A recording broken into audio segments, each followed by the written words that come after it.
It's happening, people.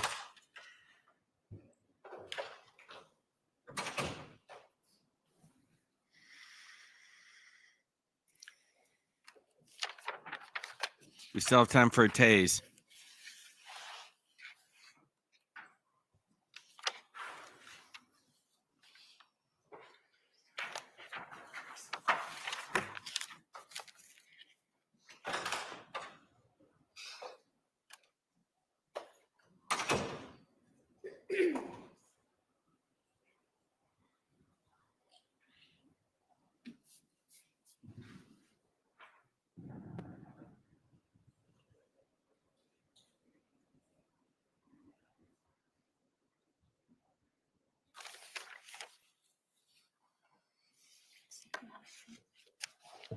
Ma'am, are you a whore? I object to the relevance of that, Your Honor. All right. What? I'll tie it up real quick, Judge. All right, go ahead. You're not a whore?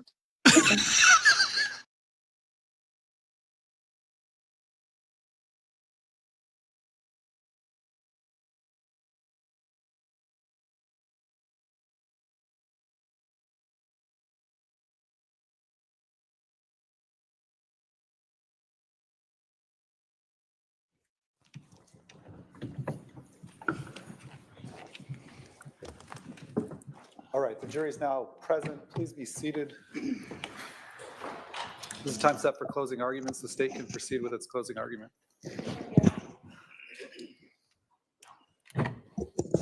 Let's do this thing.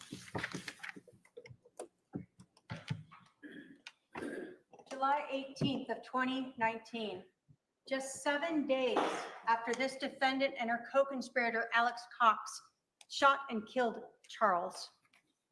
This defendant texted her soon-to-be next husband, Chad Daybell, about Charles's life insurance policy. Her words tell us that she was involved in this killing. Her actions and her words of texting Chad Daybell tell us the motives behind this murder: Chad and money. The morning of that 18th of July, Lori Vallow texted Chad and said, quote, "I just got the letter from the insurance company saying that I am not the beneficiary. It's a spear through my heart. Who do you think he changed it to?" Later that day, after she spoke with the life insurance company, he sent Chad another text. Quote, "So I talked to the insurance company. He changed it in March. Probably it was Ned before we got rid of him." Lori Vallow's words 7 days after Charles was shot and killed tells us that we was her and Alex killing Charles. Why? For that money. But Lori Vallow's plan to kill Charles wasn't just known by her lover, Chad Daybell, and her accomplice and co-conspirator, Alex Cox. It was also known by her brother, Adam. Adam told us that he knew about Lori's beliefs. He knew what she had been saying about Charles's concerns for himself. And he told us that he knew about this plan for an intervention to talk to a stakeholder. That morning of July 11th, when Charles arrived at Lori's house, as she knew he would, he texted Adam and said, "Al is here." Adam texted back, "They are planning something." He knew. And 3 days later on Saturday, when Adam finally learned, when his friend Googled Charles, that he had been shot and killed by Alex, Adam told us he went back and talked to his mother and he confronted her about this. And he told his mother, Lori and Alex conspired to kill Charles. He knew, and he was right. Lori's ex-friend, Christina Atwood, she told you about that very uncomfortable dinner on June 9th, a month before the murder, where Alex Cox was talking about just wanting to kill Charles. He said this multiple times, and this defendant didn't care. In fact, she talked about how she had been drugging Charles. Christina told you she was so disturbed by this, she actually went and saw Lori the next day, June 10th, and told her, if something happens to Charles, I'm going to have to go to the police. Christina knew. She was right. And Nancy Jo Hancock, now she had just met Charles a few days before, and they had talked and texted and had been on the phone for hours, you heard. Charles had told her all about Lori, the things she was saying, the things she was doing. She told you that she knew that Charles was concerned for his own safety. And she understood the motive. She told Charles the night before, you probably should just tell Lori that you've changed the beneficiary, that she's no longer going to get that money. Nancy Jo knew, and she was right. Lori Vallow wanted $1 million, and she wanted Chad Daybell. And she and Alex used that twisted religious beliefs they had so that they could kill the evil, possessed Charles and be like Nephi. The evidence that has been presented in this trial will prove to you beyond a reasonable doubt that this defendant is guilty of conspiracy to commit first-degree murder. So I want to split up my closing into 3 sections. First, I'm going to talk to you about the timeline and the motives in this case and the evidence that supports those. Second, I want to talk to you about the jury instructions and the evidence that's been presented to you in court. I'll remind you that anything the defendant said in her opening was not presented at trial through a witness or through an exhibit, and it is not evidence. Using the evidence that has been presented and admitted at trial, the state will show you how, again, the defendant is guilty beyond a reasonable doubt of this crime. And finally, I'm going to talk to you about those justification defenses, the excuses and the reasons why the defendant would like you to believe that they had a valid basis for shooting and killing Charles on July 11th. And we'll talk about how, in fact, there is no justification for what they happened. What happened that morning was a first-degree premeditated execution of Charles Vallow. So let's go through the evidence. The timeline really starts, and we know it goes back much further than this, but the big change occurs on June 29th or 30th, when you learned that Charles Vallow learned about these KK Walker emails. He learned about that affair with Chad. Now he knows Lori is cheating on him. We know that he contacted Chad Daybell about it. He contacted Chad's wife about this. He told Adam about it, and he told the defendant about it. So everyone knew that Charles now knew this. July 9th is now the first time that Charles is going to be coming back to Arizona. We know from the time he learned about that affair, he hadn't been back until this planned visit to see his son, JJ. We know at 1:13 p.m., Charles texts Adam and books him a flight for the next day. At 1:21, we know that Adam is contacting Alex.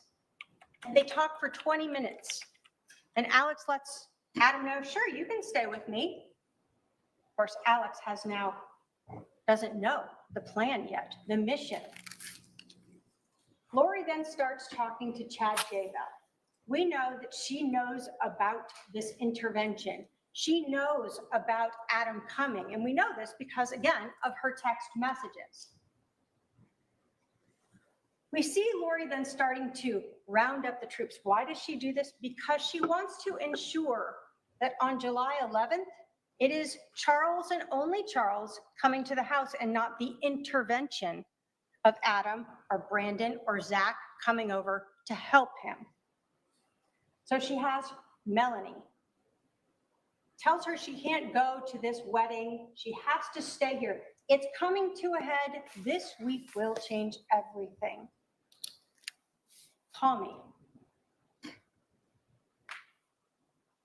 Then we have July 9th, the text messages with Alex. She tells him, so the plot thickens, call me when you can. He doesn't call her initially. So she sends him another message.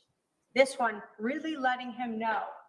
She specifically tells him, I'm going to need you to stay close to me the next couple days. Mel too, she can't go to Utah. She's got a job. They are planking some kind of intervention, but want Mel out of the way, so I'm left alone. She talks, I need to come get the stuff at your house tomorrow and secure it. Lots to do. Thank you for standing by me. It's all coming to a head this week. I will be like Nephi, I am told, and so will you. And then what happens? This gets Alex to call, and they talk for almost an hour. An hour planning how they're going to stop the intervention, how they're going to be like Nephi.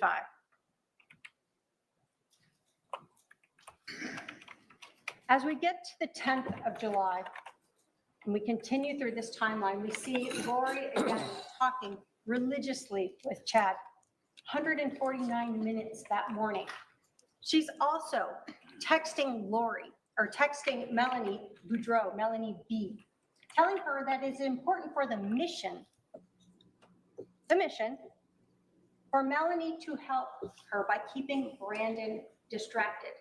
We saw those messages where Melanie says she'll pretend to be sick. We know that on the 10th, Adam arrives in Phoenix. And now we're helping the defendant, letting her know what is going on with Adam and Zach. Everyone is covered to ensure that Charles will be alone on the 11th. We have the continuing talks with Chad, her soon-to-be husband. As we get into the 10th in the afternoon, we know that per their agreement, Adam calls his brother Alex. Hey, I'm here. Brother doesn't answer, sends him a text, I'm here. No response. Why? Because the night before, his sister Lori told him, we have a mission. We must be like Nephi. Charles is coming into town. You must stay at my house the night of the 10th so you can be here the morning of the 11th. We also know that Summer gave Lori an out. Hey, you can stay at my house. No one will know where you are. We're going to be out of town. You can hang out here. Lori doesn't take her up on that. She has a mission to do. As the night grows on the 10th, Adam continues to try to reach his brother Alex. Again, no response. And by 45 or so minutes after that last text by Adam, we know Alex is already at Lori's house. He's there with his gun and a garbage bag of some underwear. Why? That gun is important. A loaded weapon, 2 extra magazines of ammunition with him. He is ready for his mission. And again, Summer is updating her, telling Lori that Zach and Adam are still at her house. They're going to go stay at Mimi's. And she even tells him that Adam is still waiting for Alex to get back to him. Still, he doesn't understand. Why isn't my brother responding to me? I was supposed to stay there. And again, what does Adam bring over? Gun and a garbage bag of clothes. That's all he needs to be part of the mission. When we get to July 11th, We still have Lori talking with Chad. We see those text messages going back between them. And then we start learning from the GPS from Charles Vallow's phone as he arrives. 7:35 a.m., he arrives at 5531 South Four Peaks. That's where we have at 7:36, Adam texting Charles. They are planning something. There is no reason why Alex should be there. And that explains why Alex wasn't responding to me and didn't let me stay there. We see that last outgoing text message by Charles Vallow at 7:37. And in fact, what we see is at 7:37 and 12 seconds, Charles sends out his last outgoing message. And at 7:37 and 29 seconds, there's an incoming message from Adam. It's not read until 12:13 p.m. What becomes important here is in this timeline, how long is Charles at the residence here? You hear in her interview how she says it's so fast. Charles comes inside. He's angry. He's jerky. And she tells him, take JJ. Go get him Burger King. They get JJ out to the car. And then she holds onto the phone. And this argument erupts, and it's just so fast. But what we know is it's actually 12 minutes long. This is not a fast incident. In this 12 minutes, Lori Vallow and her brother Alex Cox are doing their mission, and they are being like Nephi. We know at 7:49, it's over. Lori has left in Charles Vallow's car with his phone and JJ and Tylee.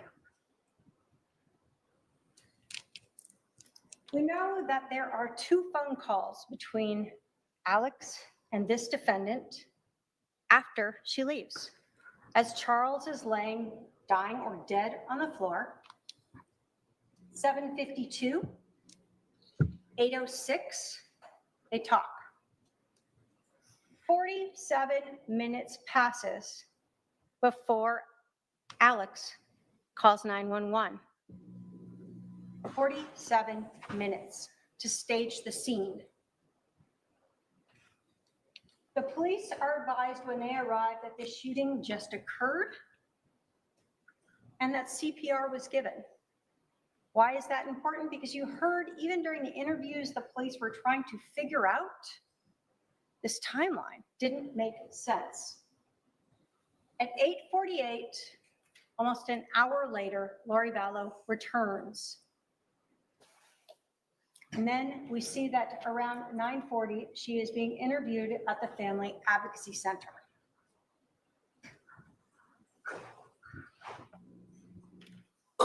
We know that Lori Vallow has Charles's phone that entire afternoon. You saw the PowerPoint from Detective Werther showing that her phone by about 12:36 is already her phone, Alex's phone, and Charles's phone are all in the area of Alex's house out in Sandham. You see on her records that she again calls Chad Daybell. We see that Detective Enclan calls her and leaves her a message. They don't leave immediately because what do we know? We know at 2:13, Alex is taking photos of Adam's flight reservations from Charles's phone. Not screenshots, but photos of the phone. At 2:18, Lori Vallow, who has not told Charles's kids, his family, about his murder, is calling the mortuary. A little bit after that, they still haven't left. She's calling Chad again. And then by 3:11, we know that Charles's phone, through the GPS data, is back at 5531 South Four Peaks. And when asked about it, the defendant and Tylee hand it over and provide the PIN. They have no problem on how to get into it. They've already looked through it. They don't need it anymore. That evening, Lori and Chad are talking all night.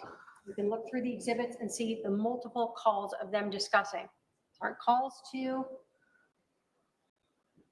Charles's family. They're not calls to his kids. They're talking with her lover, her soon-to-be husband, Chad Daybell. So let's talk about the motives of this case. Money.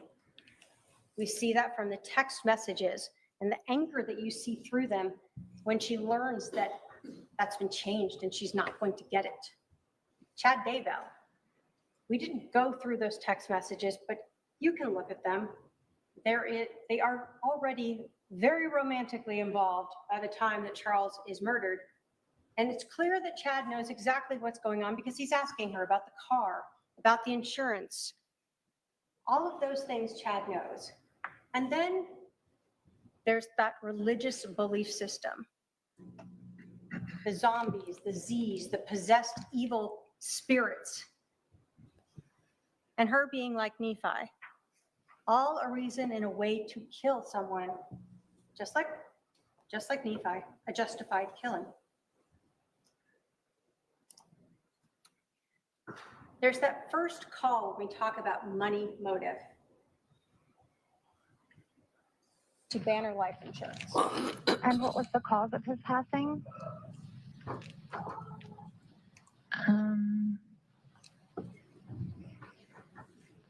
Well, he was shot. Okay, so I don't know how I want to put that. Okay, all right. And I hate to ask, but is it? Yeah, you can just say yes or no. Was it a homicide? No, it was an accident. An accident. So what we hear here is Lori Vallow being untruthful to Banner Life Insurance. We'll talk about credibility later, but it becomes very relevant that even in the smallest of things, this defendant exaggerates, minimizes, and is completely untruthful to various people. We all know that she was not the beneficiary. She didn't. But we also know that Charles Vallow was not accidentally shot. She told the police she was there. She knows that her brother intentionally shot him. Of course, they want to claim it's self-defense. There's no accident about that when you shoot someone twice. Motives for money. What we see again here is Lori Vallow talking to Chad about the motive. Telling Chad about the fact that it was changed. I just got the letter from that insurance company saying I am not the beneficiary. It is a spear through my heart. Who do you think he changed it to? Brandon? Or probably Kay? He left nothing for JJ. What do we know? Again, we see that Chad knows about all of these things. And what does he talk about in that morning as you have those entire messages? Exhibit 230. It would be interesting if he got changed after he had 2 bullets to the chest.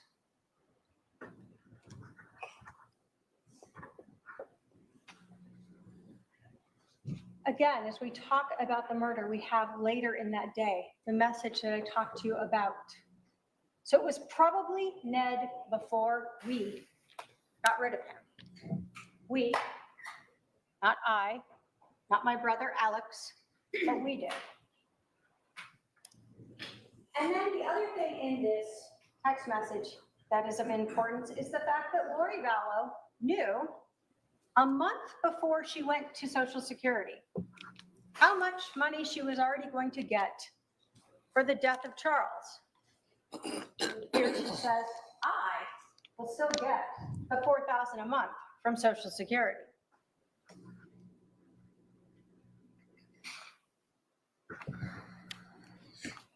When we talk about that motive and the anger by this defendant over not being the beneficiary, we know that even on July 28th, so 10 days later, She goes into Charles's computer to find the change of beneficiary form.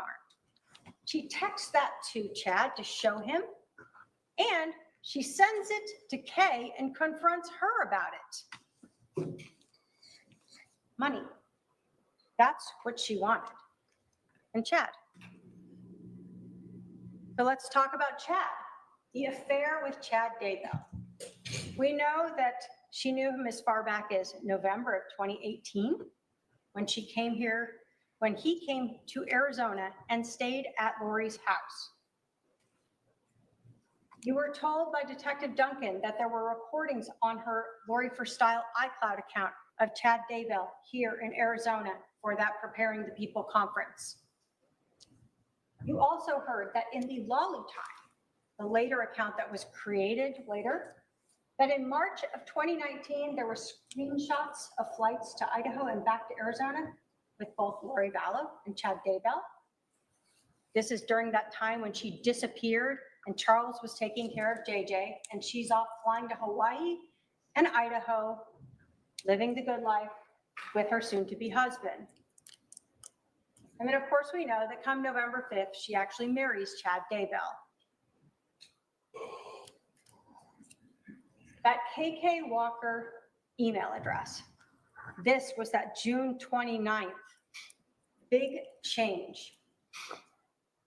What do we know? That on April 21st, she created that account. She used her own phone number in creating it. And then she sent messages to Chad Daybell, brother Daybell. You have that exhibit. She pretends to be Karen Walker and invites him to Houston, because that's where she is at that time. She offers to use Charles's money to fly him out there, and that he can stay at the house with her and her husband. In June of 2019, we see that Lori again uses that same account, but this time she pretends to be Charles and invites Chad out to Arizona to help him with a book. And again, in Exhibit 289, you have those letters. Charles finds those. And he lets everyone know he did. And he confronts Tammy, lets her know. Confronts Chad, lets him know. And he certainly lets the defendant know that he knows. And now the jig is up.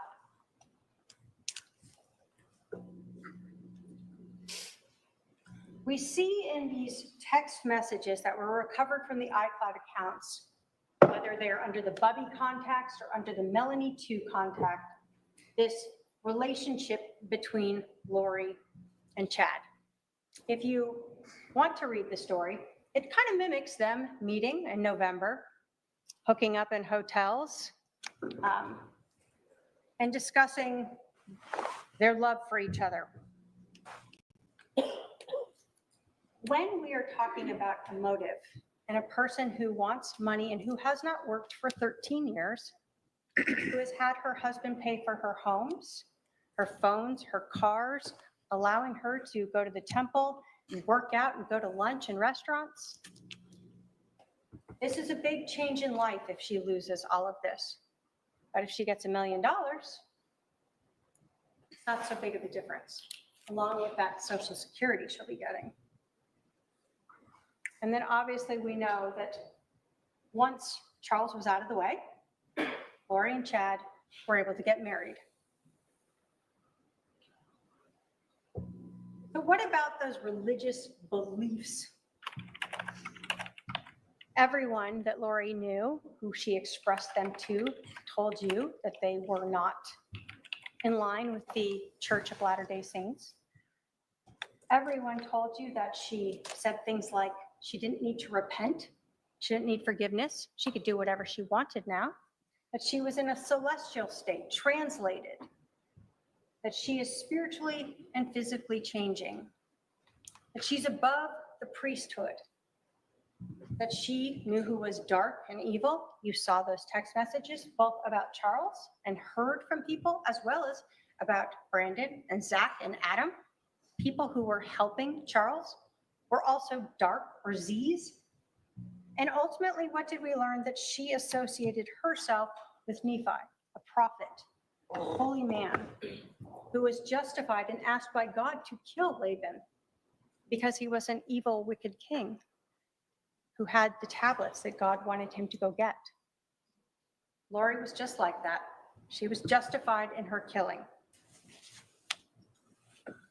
We heard from her brother, Adam, that their relationship had ended when she told him some things about her beliefs that he disagreed with, that she was turning into that celestial state, that she didn't need to eat, that she had more authority than the priesthood.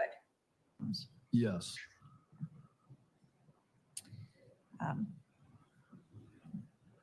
You yourself personally, were you aware of Lori having outside?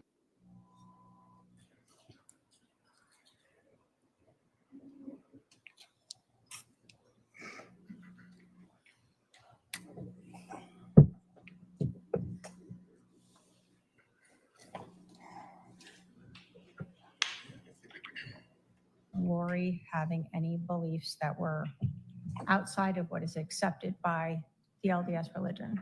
Yes. Can you tell us what you were aware of that you knew to be outside the LDS religion? Lori told me that she was in the process of translating from a mortal human being to an immortal human being, a celestial state.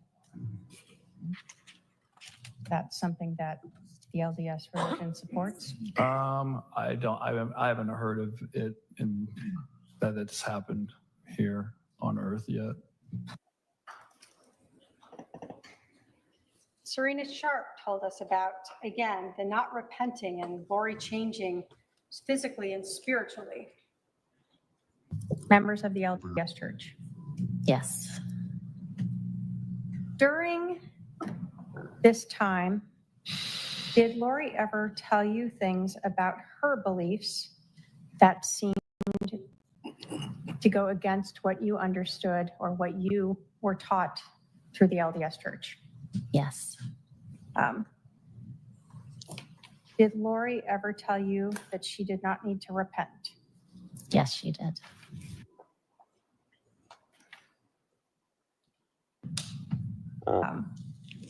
During this weekend, did Lori talk to you about her husband, Charles Vallow, being possessed? Yes, she did. What do you recall about her talking about her husband being possessed? I recall that she spoke about her husband being possessed by an evil spirit, and she named the evil spirit. Do you recall what the name was? Yes. What was it? It was Ned. N-E-D? Ned? N-E-D.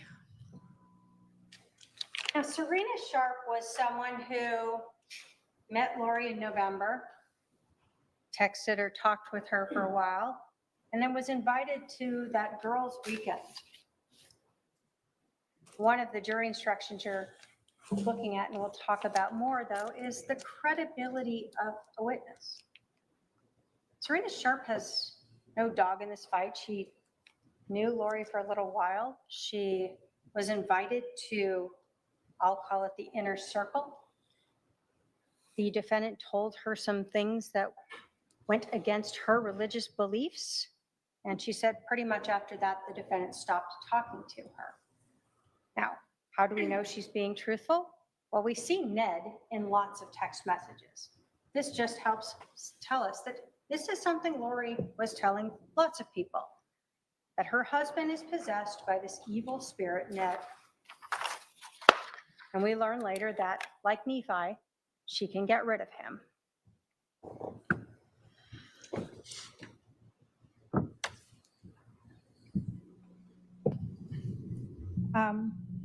Do you recall Lori Vallow telling you that her husband Charles was no longer Charles, that he was now this possessed person? Yes.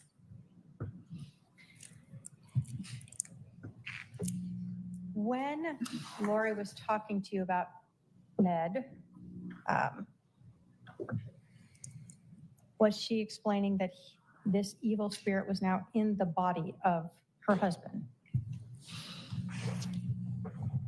I don't know if she used those exact terms, but that was the impression I got. Yes.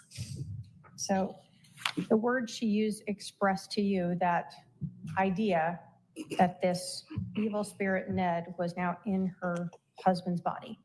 Yes.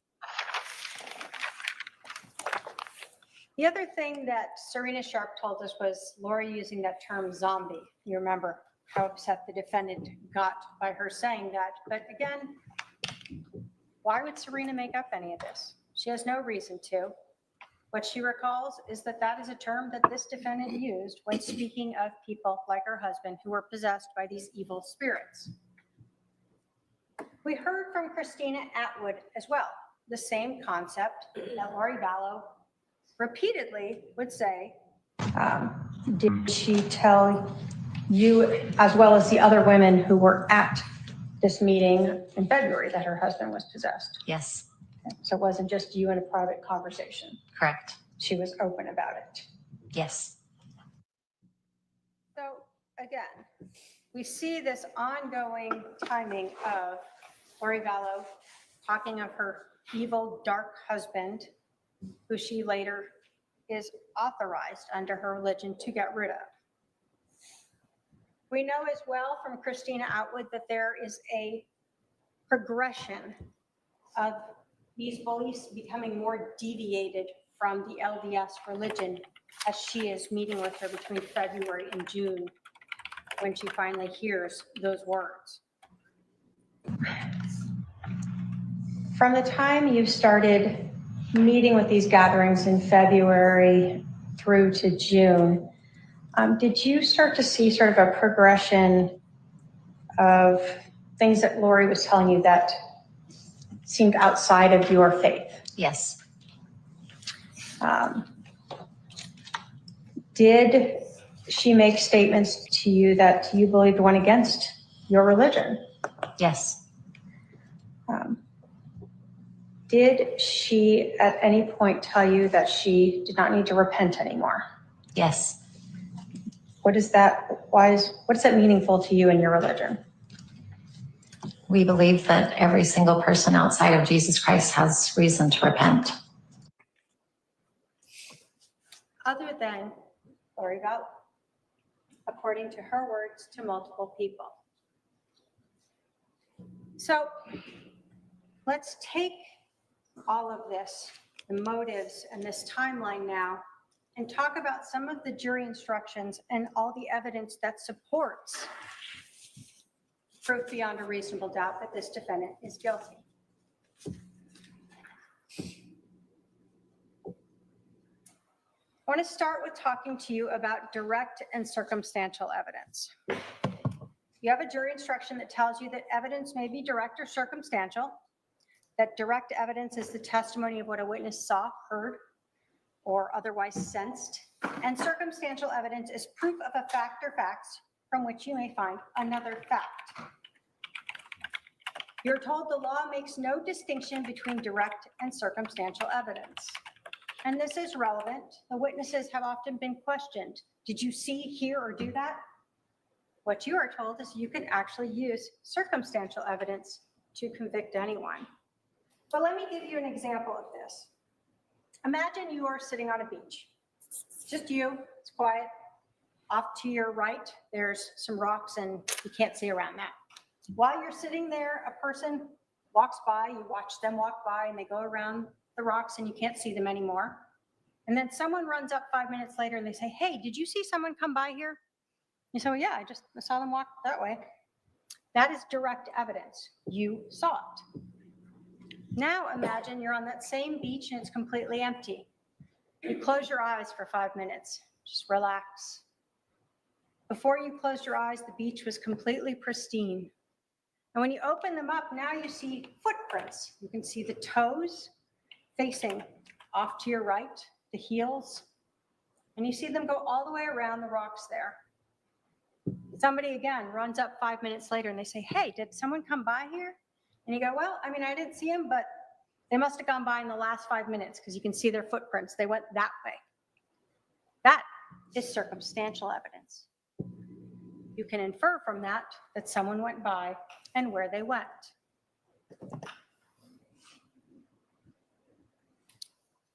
The burden of proof. The state has the burden of proof, as we absolutely should. So let's talk a little bit about what it is and what it is not. You're told that the burden of proof is proof beyond a reasonable doubt. And the instruction tells you that that leaves you firmly convinced in the defendant's guilt. You're told there are very few things in this world that we know with absolute certainty. And in criminal cases, the law does not require proof that overcomes every doubt. If, based on your consideration of the evidence, you are firmly convinced that the defendant is guilty of the crime charged, you must find him or her guilty.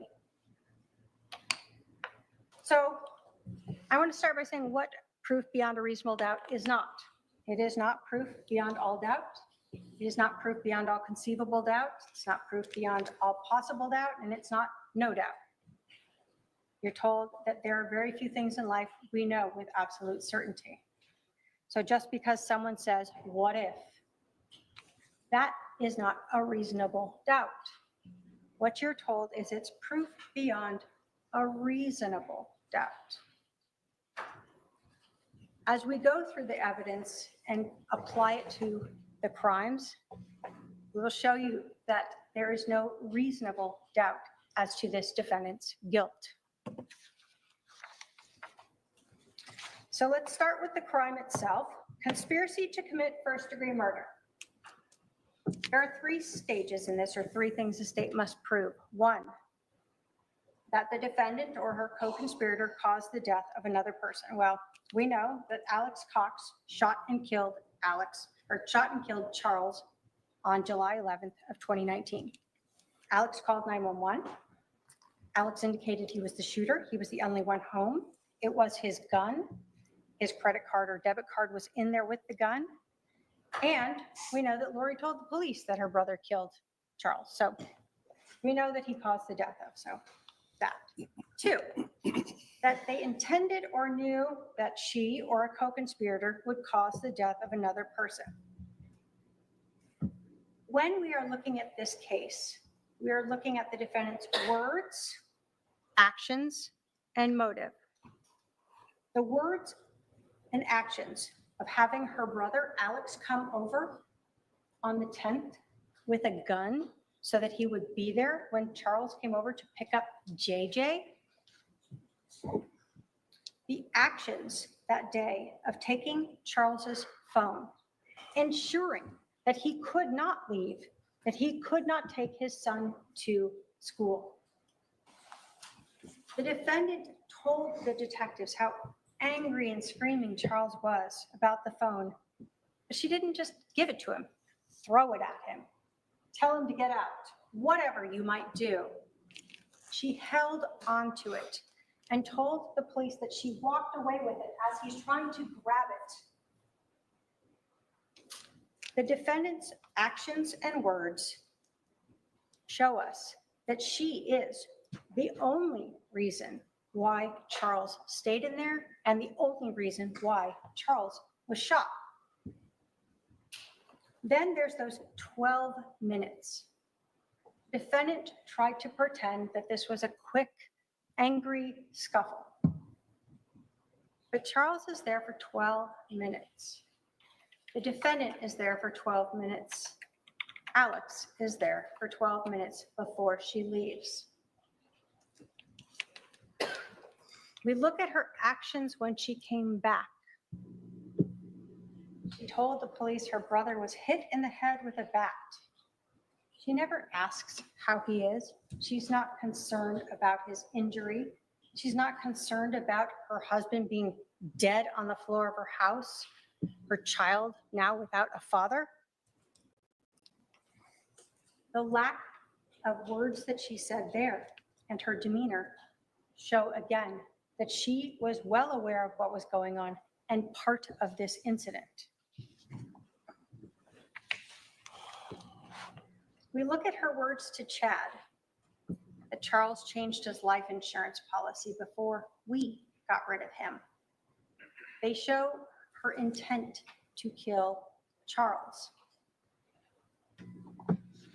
And again, we look at the motive, money and Chad. When did this happen? The first time Charles came back into town after he found out about the affair. Finally, the state has to prove that the defendant or the co-conspirator acted with premeditation. So I'm going to talk to you about premeditation. You have a jury instruction for it, and it tells you that the defendant or the co-conspirator intended to kill another human being or knew she or the co-conspirator would kill another human being. Injure and has that arrived. Performing that intent or knowledge reflected on the decision before killing.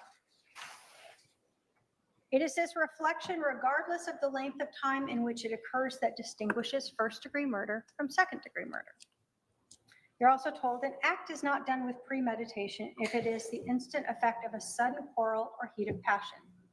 It's where you remember those 12 minutes and the calmness of her walking around with that phone and her demeanor.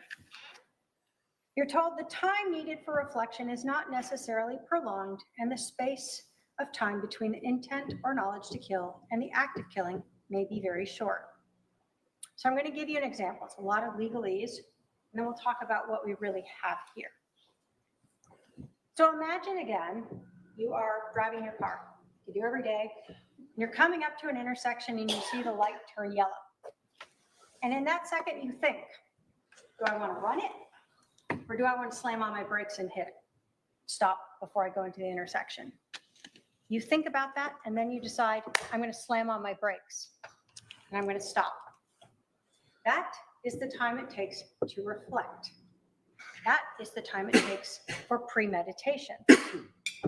But we have a lot more than this because we have planning, not just premeditation that morning. So when we talk about the premeditation that we see, it starts back in June, when we have Christina telling us about Alex Cox saying that he wanted to kill Charles, Lori having no reaction to that, and instead talking about drugging Charles. Did you hear Alex making some comments? Yes. And you told us that they made you uncomfortable. What were these comments? He stated he wished that he could just kill Charles. Okay. Was Lori around when he's saying this? Yes, one of the times. Okay. So he said it more than once. Yes. Can you describe for us part of his demeanor when he's saying this about wanting to just kill Charles? It was jocular, just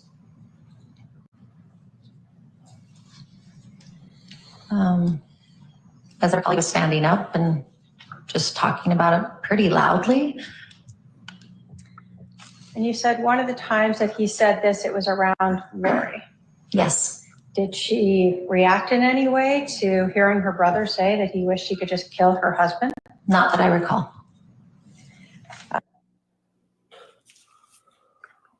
By July 9th, or when we start having this planning that we're talking about, we know that Lori Vallow is living in a house paid for by Charles Vallow.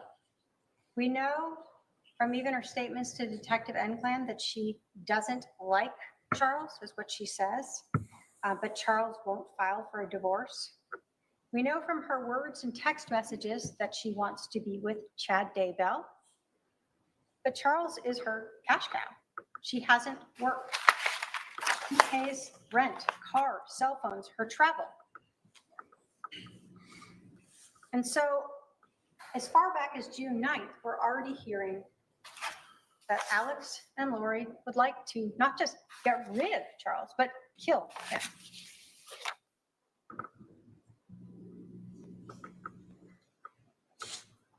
But if you think that June 9th wasn't the beginning of this planning, this idea, this concept that Lori and her brother have of getting rid of Charles, this evil, dark, possessed person, that we know on the 9th, that there is definitely a plan by this defendant.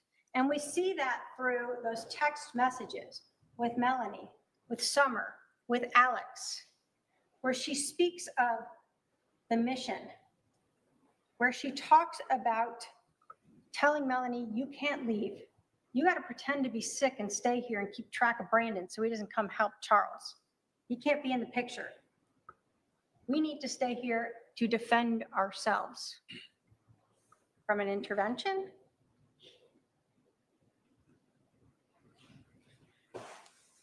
The 10th, again, we have Melanie who is talking to her and saying, that she wants to just go to this wedding. And what does Lori tell her? No, you have to stay here for the mission. The mission of stopping an intervention? No. As we continue through the 9th, we see Lori getting everyone lined up to help her. Alex, where he again is told that he will be like Nephi, just like her. Now Lori tells him it's an intervention. Everyone knows, Adam told you what's an intervention? It's talking to someone. It's common language. But that's not what the defendant wants to happen. She doesn't want Charles to divorce her and lose his money. She doesn't want this intervention to happen where she loses her temple recommend. What she wants is to be like Nephi and get rid of her husband.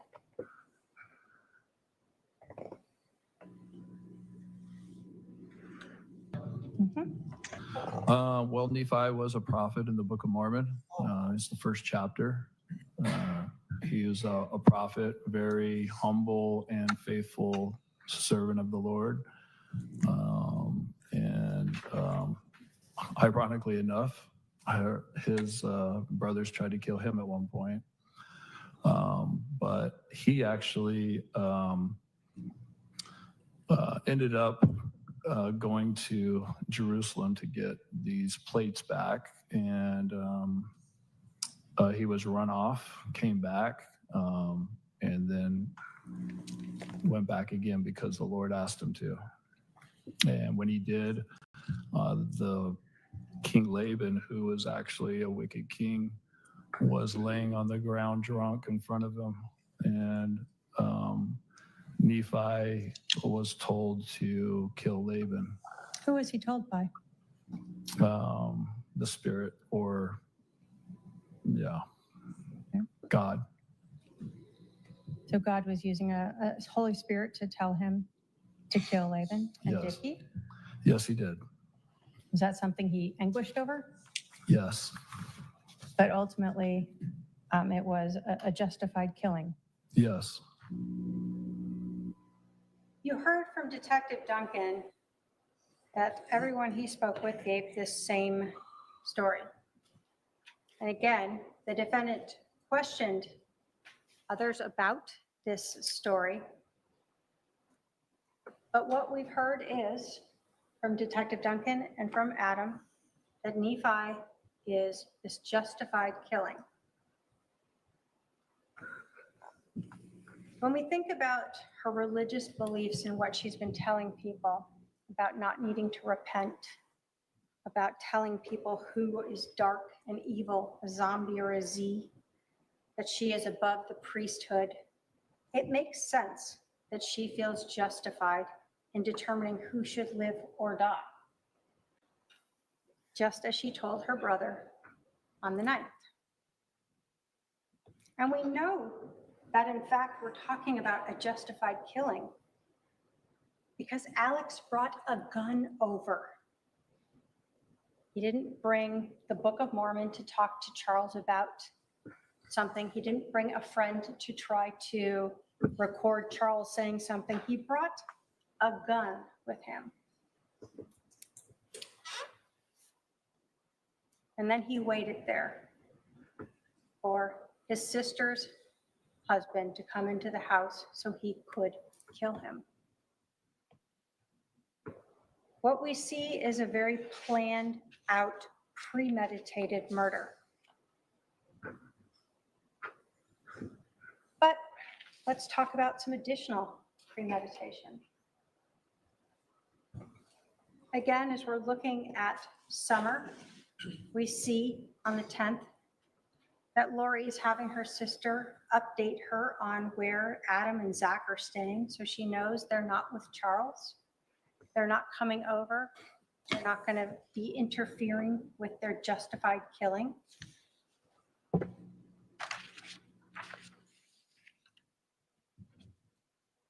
And there's that 12-minute time where the defendant desperately wanted to rewrite the timeline as they told the police that day. This just happened. It was very quick, but it wasn't. It was 12 minutes. Charles arrives at 7:37 and Lori leaves at 7:49. During this time is when that plan, that premeditated murder occurred. So let's talk about that as well. The evidence at the scene, the physical evidence, supports this premeditated murder. Alex fired 2 shots. One of them went through Charles' center mast, exited out his back, and went into the floorboard. The second one, Charles was on the floor, on his back, bleeding out, still able to move, and we know that because he had blood on his left hand, and he was executed as he lay there on the ground. In that time, when we talk about premeditation and reflection, as Adam had to move his hand down, reposition the gun, and discharge and pull the trigger one more time, that is premeditated first-degree murder, no matter what you believe before that.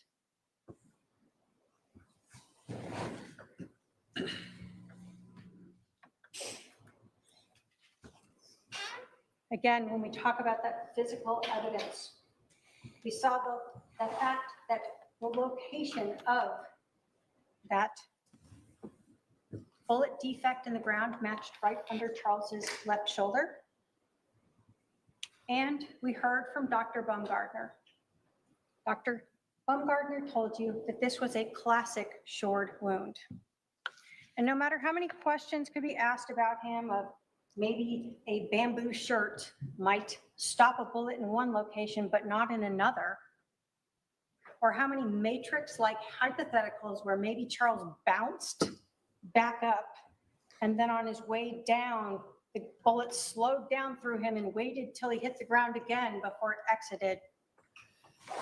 Dr. Baumgartner told you, no, those hypotheticals, those issues did not make sense. He's never seen a t-shirt stop a bullet in one location or at all. And we know Charles didn't bounce because we know he had no injuries to the back of his head. This also tells us a little bit about the shooting itself. When Charles was shot that first time through center mast, he did not fall straight back and land onto the ground, laying there on his back. If he had, he would have had bruising, abrasions on the back of his head when he hit the ground. He didn't have anything on the back of his head. Where did he have abrasions? On his knees. When he fell to the ground after being shot, do we know how long it took him to roll over, to fall onto his back before he was then shot a second time because he's still alive? You heard it could take up to 2 minutes for Charles to have died, and then he could have spoke and moved during that time period. What we do know is that he eventually ended up on his back. And while he was on his back is when he was shot the second time by Alex. This defendant and her brother in that house waiting and making sure that Charles was dead, murdered, executed. words, actions, motive, and physical evidence all tell you what happened that morning. So let's talk about conspiracy.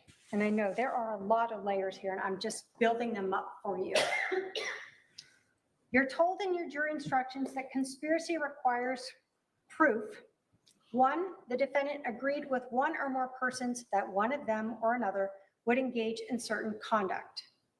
So again, we look to Lori Vallow's words. What she had been talking about for months, Charles being possessed, being dark, wanting to kill him, the discussion on June 9th, poisoning him or drugging him previously. And then when we got to July 9th, it is all coming to a head. We will be like Nephi. Her actions, having Charles come to the house, instead of him staying there, she had him stay away. Why? Because if Charles stayed at the house, couldn't have Alex come over with a gun and be ready to shoot him, right? You got to have him come in. Her actions of inviting her brother over with a gun the night before so he would be there. She knew when he would show up. He texted her, "I'll be there at 7:30. Pick up JJ." But most importantly, why did Charles stay in the house? Lori told the detective that Charles initially was like, "Oh, I'll just stay here for 20 minutes and then I'll take JJ to school." Well, she wasn't going to kill him in front of JJ. No, take JJ to Burger King. Get him out of the house. Go put him in the car. And he does that. But then she takes his phone. And she won't give it back. What she told the detective was, before this alleged Tylee bat, whatever thing you want to talk about there, that she had Charles's phone and was asking him about texting Adam. Of course, that's interesting because how would she have known that? We know she had the phone actually for a while before she did that interview. She tells the detective numerous times that Charles is telling her to give him back his phone, and she will not. That she's walking around. He's trying to get the phone. She won't give it to him. Why? Because she needs Alex to come out. He brought that gun over for a reason.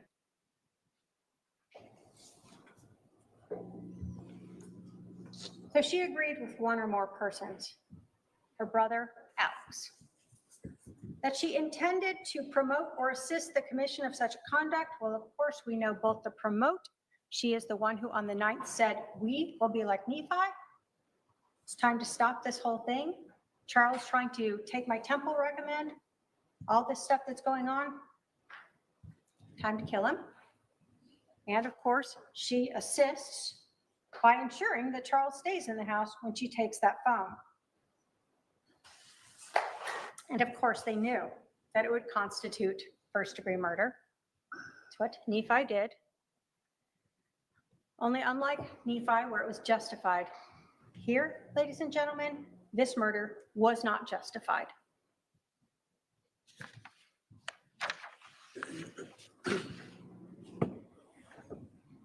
Finally, think about the demeanor when you're thinking about, again, words, actions, motive, and demeanor. When Lori comes back to the house, she is very, what did we hear that word many times? Nonchalant, calm, no questions about her brother, no questions about her husband, no questions about the house, just laughing about her neighbors. She is in absolute agreement with what has happened. She knows what's happened and she's calm and good with it because she doesn't need to repent.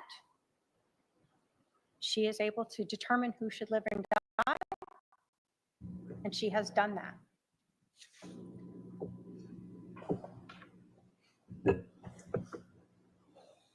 So when we talk of the scope of conspiracy. You're told that to prove a conspiracy, it is not necessary to show a formal meeting or express agreement. But we see that from the night, in that conversation that she and Alex had, where she tells him, you are going to have to stay near me for the next couple days, and we will be like Nephi.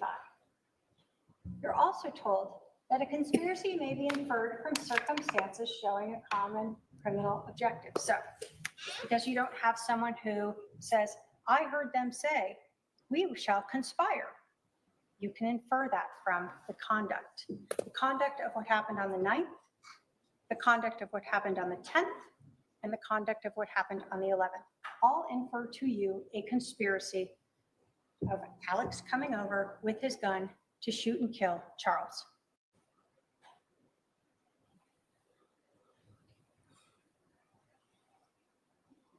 As we again look at this in this conspiracy, again, we're looking at the same words and actions. March, Charles is no longer there. There's just an evil spirit in his body. June, Charles is still possessed, and now Alex is saying he wants to kill him. Lori is fine with this, and she says she's drugging him, or had been drugging him. And then 2 weeks before, all of a sudden, Charles knows Lori's been having this affair. Lori's words, actions, motive, and the physical evidence.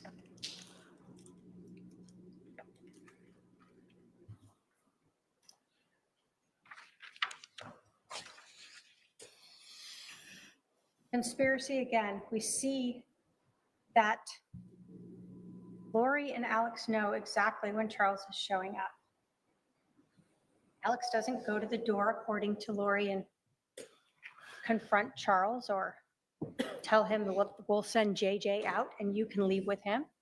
The world is so difficult. How hard would that be? Bring JJ right to the door and let him leave with his dad. No, you aren't going to shoot him outside. You want to make it look like self-defense inside.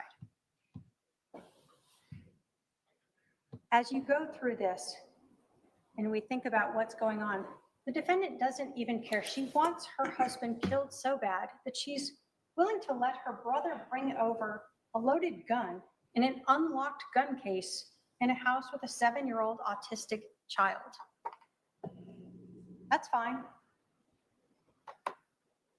When the defendant was questioning Detective Enclan, she was talking about how hot it was outside. JJ's out in the car. But she has no problem with an unlocked gun in the house with the kid, and she's worried about her child out in the car. She's not. We know that because she's the reason Charles doesn't go back out into the car and leave. She keeps him there in the house. She is why JJ's out in the car alone. She has to keep him there until Alex comes out and can shoot and kill him. When we talk about that premeditation, obviously we're talking about that message. We know from the 9th on, they are premeditated, they are conspiring, and it's all heading to July 11th. We look at the timing of this, and this is actions and non-actions. Charles is in the house for 12 minutes. After those 12 minutes, they wait 47 more minutes before they call 911. Why? To stage the scene. No CPR is performed. They wait for Charles to be dead, and then they talk during this time period. They talk. They could call 911, but nope, they're going to just talk. So again, you're looking at their actions, what happened and didn't happen, and the motives.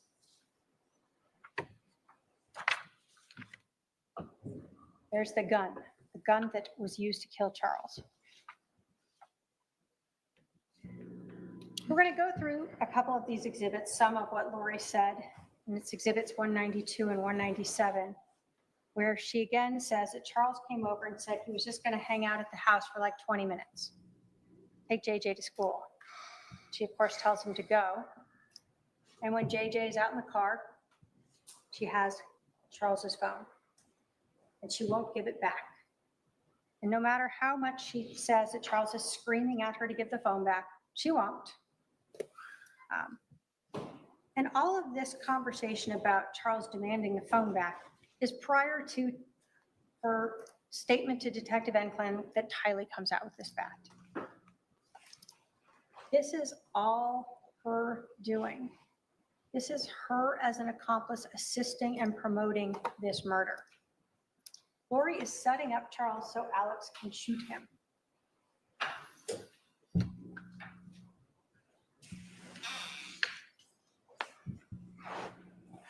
And with JJ? And so he put it in the car, in the driveway, and then he came back in, right? So I kissed JJ goodbye. He came back in, and his phone was on the counter, and I had his phone. And he was like, give me my phone. And I was like, why don't you show me your text that you've been texting, blah, blah, blah, you know, whatever. Because he's like acting really weird, like he's plotting something against me. Like, I'm like, why are you even here? Like, what did you come here for? You know, he's been talking to my other brother, and my brother came into town at the same time last night.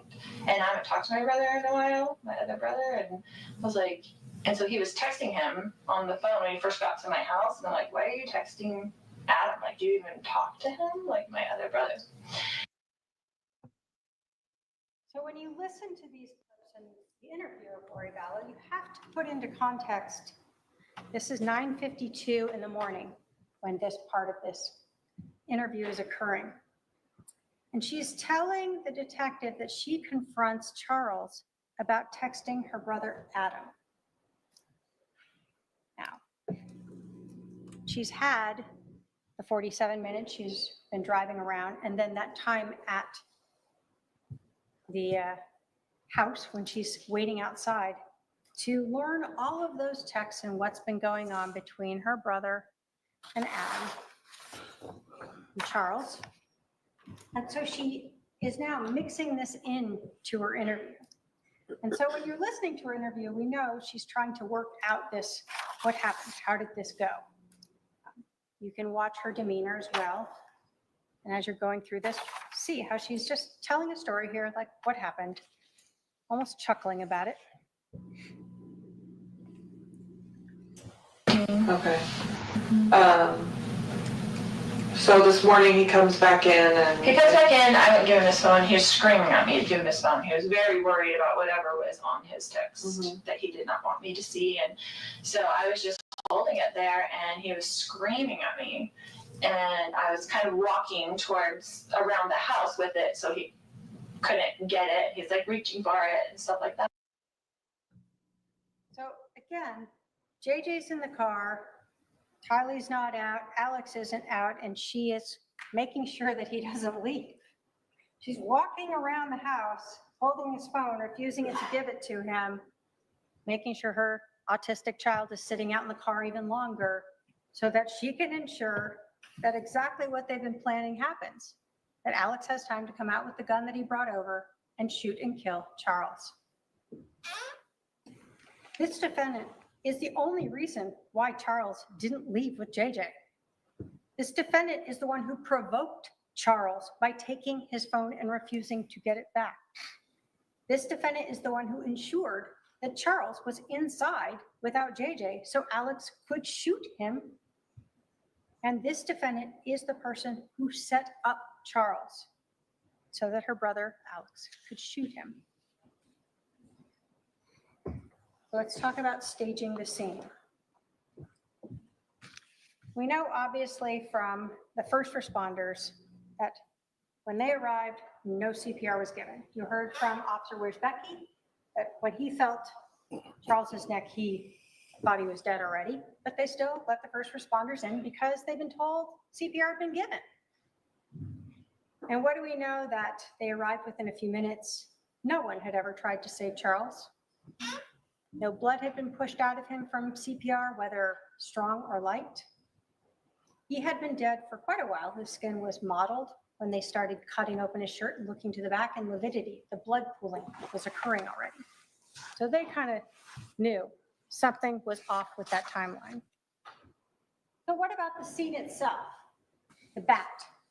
It is placed to the right of Charles to look like he was using it. He got shot and it went flying behind him. Well, obviously, we've heard from Kay, Charles's sister, that he was left-handed. We know from the blood evidence on his hand, he was left-handed. There's no damage to that mirror. There's no damage to the drywall. There's no damage anywhere, like this bat is being swung around in this horrific fight that's going on of grappling. The injury to Alex Cox's head.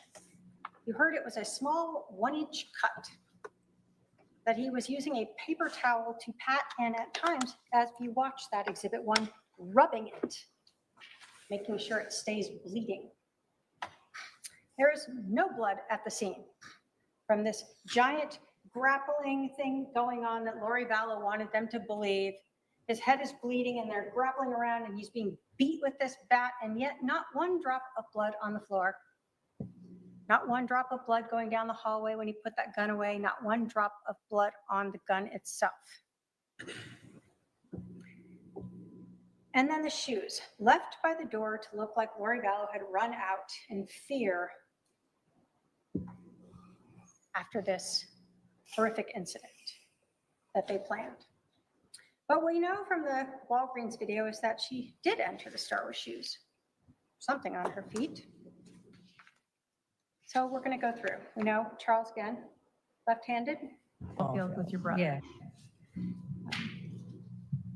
What position did your brother play? He was a pitcher. He was very, very good. He was a left-handed pitcher, and they're very hard to hit against. Okay. Did he bat right or left-handed? He was left-handed. Did he do everything left-handed? Yes. Left-handed? So we know that Charles batted left-handed, not right-handed. And what we know is Lori Vallow had a story about how Charles was using that bat. And it becomes very important as well when we're talking about the staging of the scene. This is Exhibit 193. Yeah, she was outside, and what happened? then they got up from that, and my brother had like stepped back, I guess, and then Charles was coming with me to that and yelling at me to give him his phone still, because I had it in my hand. It was all really quickly, and then when I went around kind of in the circle, then my brother was there. When you said when you were going around and he was coming at you with the bat, how was he holding the bat? Just like that, like backwards. Like he was swinging it backwards? He would have done like he would have swung it backwards at me, not frontward. Okay. So Lori Vallow detected and planned that Charles is swinging the bat backwards. Now, if the bat was like this when he was shot, his arm would have been shot. Covers his center mass. So we know he wasn't here. So if he's out here, where would the bat go? Down, out, somewhere that way to his left. It would not end up thrown up above him. And if it wasn't there again, Charles would have been shot through the arm.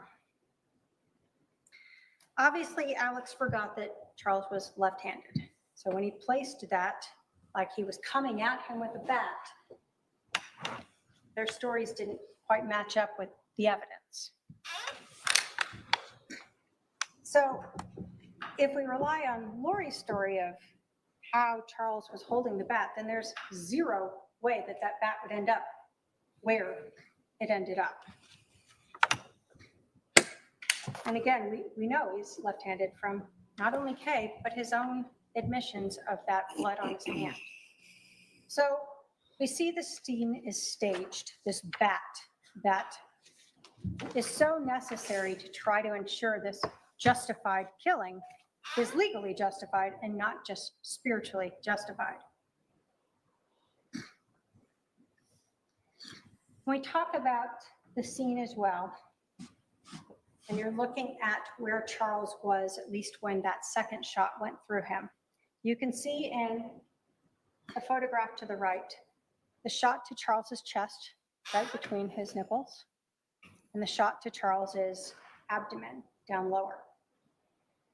We know that that first shot through his chest, that Charles would have been facing a little more towards the open area there where we see the hallway and the kitchen. We know that because there was the bullet trajectory Detective Coombs told you about that entered that far east wall. We know there was stippling, and so the defendant would have been, well, her brother would have been within 2 to 4 feet of the muzzle of that gun within Charles, 2 to 4 feet. We know from the lack of that injury to the back of his head that he didn't fall straight back. We know from the blood on his hand that he was still alive after he was shot. And we know the lack of stippling for that shot to his abdomen and that trajectory, and even the defendant's own statements that she saw her brother at Charles's feet, that he would have stood there at Charles's feet when he fired that second shot as he was laying on the floor. You have the bat, Exhibit 249. You can look at the edge of it. You see the photograph of the edge of it. There is no blood and no damage to this bat. Regardless of how many times the defendant was hoping that blood was invisible, we have all cut ourselves and seen that blood is red. And there was no blood on this bat. There is no blood on this bat. There is no damage to this bat. So you have a semi-professional baseball player who has a bat in his hand, and he sees someone with a gun and doesn't beat him with it, take his head off with it, knock him unconscious with it. Instead, all we see on this bat is 0 damage and 2 partial prints. No prints of a body or smushed skin on it. Someone that's sweating from a fight that's left a large arm print on it or anything else. Nope, just 2 partial little prints on it. When you think about what is there and what isn't there, does the evidence of this bat fit in at all? It doesn't.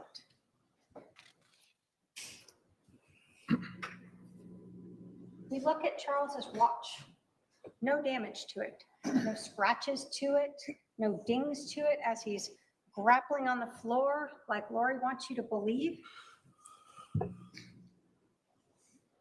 We know that at some point, Charles is standing and shot, and we know that final shot, he's on the ground. We know he fell to his knees at some point. And when you look at that physical evidence and the lack of damage or anything on that bat, again, what makes sense is that Charles fell to his knees after that first shot. We know that there is 12 minutes where the defendant and her brother are still together there, so that Alex can get this 1-inch cut to the back of his head that's barely bleeding, that he uses a paper towel to dab at and rub. The shoes that the defendant ran out of on her way out. You have the exhibit. You can see black straps across her toes as she enters and exits the Walgreens. And then you see that she's wearing the flip-flops when she comes back to the scene. What do we know? That the police did not search Charles's rental car.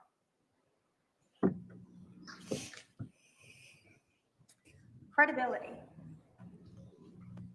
You are given a credibility instruction and you use it for everyone, including the defendant. You're told that you really evaluate people the same way. You're looking for any inconsistencies in their stories, any reasons why they may have a motive or bias to lie, any prejudice they may have, and then you look at everything in light of reason, common sense, and experience. When you think of the testimony of the people who come here and talk to you, Christina Atwood, Serena Sharp, Nancy Jo Hancock, Adam Cox, Dr. Bumgardner, the detectives, Robin Smith Scott, Mark Zari, What benefit do these people have in being untruthful to you? They have body cameras, they have prior documents, and they have memories of what this defendant said. But the credibility of Lori Vallow is something you do need to consider. And you start with her demeanor that day, where she wasn't worried about anything when she arrived. Her brother has allegedly been hit in the head with a bat by her husband, who plays semi-pro ball. She doesn't even worry about him. She knows he's not hurt. He's fine. And why does she know that? Because that was staged. When she's there and we see her on body cam arriving, she's just nonchalant and calm. And I know the defendant wanted to make sure that it was clear that everyone else was calm, but no one else had just allegedly seen their husband get shot and killed by their brother. When you were looking at the reasonableness of her testimony, you have to consider it in the light of reason, common sense, and experience. And the way that she was acting and reacting that day, as well as her own statements, do not fit the evidence, do not fit the physical evidence. And you will see her credibility throughout this whole case has been questionable. Her credibility with Social Security. What did we learn? That on July 11th, she tells Detective Enclan that she and Charles are separated. Exhibit 187. We are not living together. Charles rented her house. We're separated. But on August 12th, when she needs to make sure she gets some money, she tells Social Security, when they ask, are you living together at the time of death? Yes. You also learned that she was not truthful with Social Security when she got remarried. She did not tell them about that either. So we know she's been untruthful to Social Security twice. Why is that relevant? Because you're judging the credibility of Lori Vallow throughout all of this. Life insurance. We know that she said Charles was accidentally shot. We know that was not true. She wanted to make things seem like she had nothing to do with the murder. But we know that Alex Cox intentionally shot Charles. Whether or not she wants to claim it's self-defense or not, there was nothing accidental about shooting him twice. Then that second call to Banner Life Insurance, where she tells Robin Smith Scott a few different things to garner sympathy, and she asked her if she could do anything about the change in beneficiary. I really can't give too much information, but I can tell you that the beneficiary was changed in March of this year. Okay. Okay, I'm trying to figure out what he was doing since we have 5 kids and we've been married for 15 years. Oh, I'm sorry. So Lori tells this woman, we have 5 kids, which if you want to count them all and admit that 3 of them are adults, then okay. Really, they have one kid in common. Tylee, you learned, was actually getting Social Security survivor benefits from her dad's death starting in 2018. Lori's son, Colby, isn't living with them. Charles' son's never lived with them. Why does she say these things? She can't help it. She just wants to just make herself seem better than she is.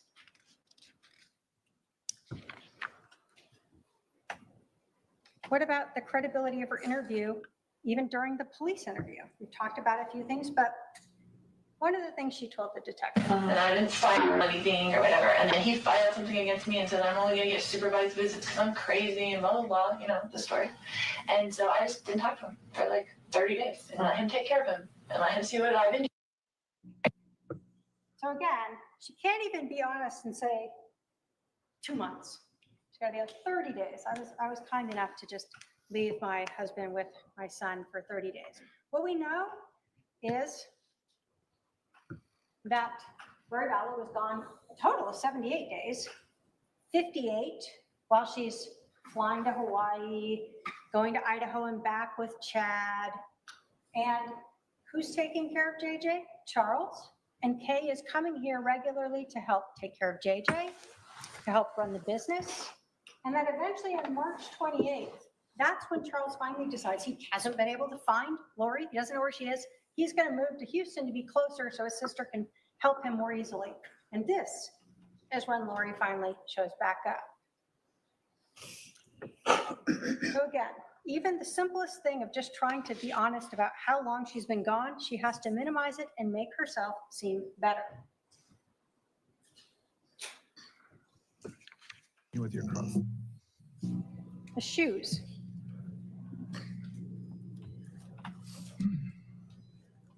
Oops. If this will play. When she was questioning Detective Enclan, she was asking her if it was hot in July and if she would need shoes to go take her son to school. But of course, what we know is that we saw her with those shoes on as she went into Walgreens. So again, it's continued trying to garner sympathy and just being untruthful about whatever she feels like being untruthful about. And then we look at the credibility in that timeline, that body cam. You know, now that you're not in Santan, this is your home? Right, Gotcha. right. Okay. We just moved in. Gotcha. How long have you guys lived here? I'm sorry? How long have you lived here? Like 3 weeks. Oh, geez. Yeah, okay. That's why the neighbors took us. Gotcha. Like, hi neighbor, sorry. Are you working? So here she is, 47 minutes after leaving the house, laughing and smiling with the detective about the fact that her husband is dead inside the house. Her brother is sitting on the curb, allegedly with this very serious injury from a baseball bat. When you look at that credibility of the defendant, you have to look at everything together and what fits, again, with the physical evidence and what doesn't.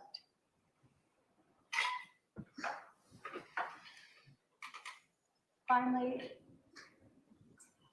let's talk about the justification defenses.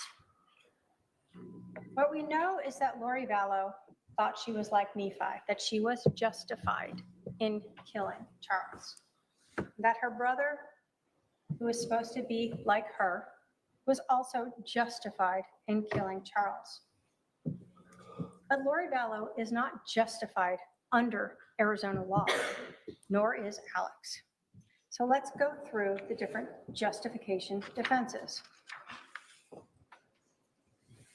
First thing that you have to consider for every one of these, self-defense, defense of a third person, or crime prevention, is the non-justification for use of deadly physical force.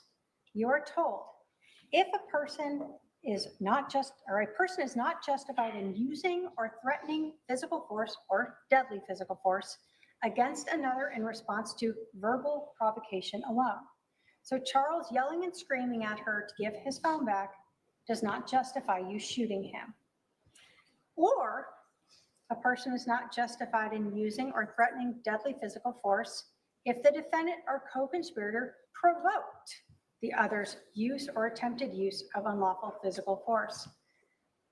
So we know here Lori provoked Charles by taking his phone and refusing to give it back. So again, when we look at every one of these defenses, you'll see not only do they not apply, but none of them is the defendant entitled to.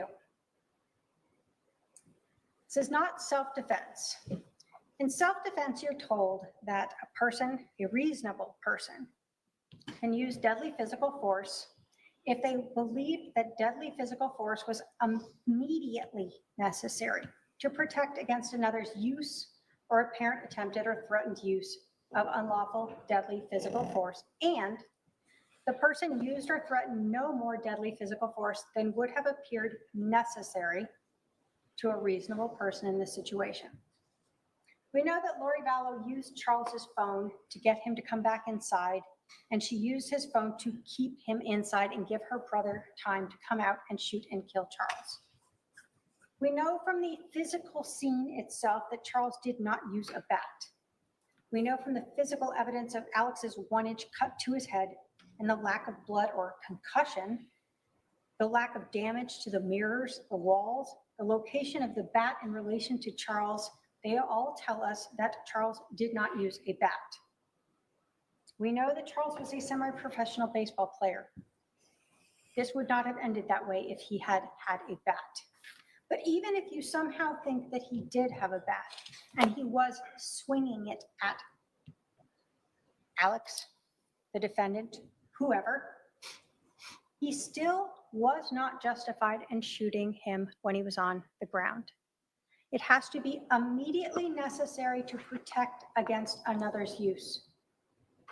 When Charles is on the ground and he is shot that second time, there is no threat to anyone. And so that is not self-defense. Counsel, I need to give my court reporter a break unless you think you'll be done in the next 5 minutes. Okay, go ahead. When we look at the physical evidence, again, we know that Charles was on the ground, shot, and so this is not self-defense. And we know from the physical evidence at the scene, projectile into the floorboard, this is not self-defense. Third party. You're told that a person is justified in using or threatening deadly physical force in defense of a third person, I presume here, Lori Vallow. If a reasonable person in this situation would have believed that deadly physical force was necessary to protect against another's use, again, of unlawful deadly physical force against a third person, and they used only what was necessary for a reasonable person under the situation. What do we know? Lori Vallow told Detective Enclan that she wasn't even in the room when she heard the shot, that she had gone around into the kitchen. Who's he protecting at that point? What third person that's no longer there is he protecting? You can't protect against a future, what might happen, or what already occurred. It has to be now. And Lori Vallow herself put herself outside the room when her brother shot Charles. So there is no third party defense. But again, the same thing applies. Even if you thought so, that second shot removes any possibility of being justified. Crime prevention. This is the exact same thing, only in a slightly different stated way.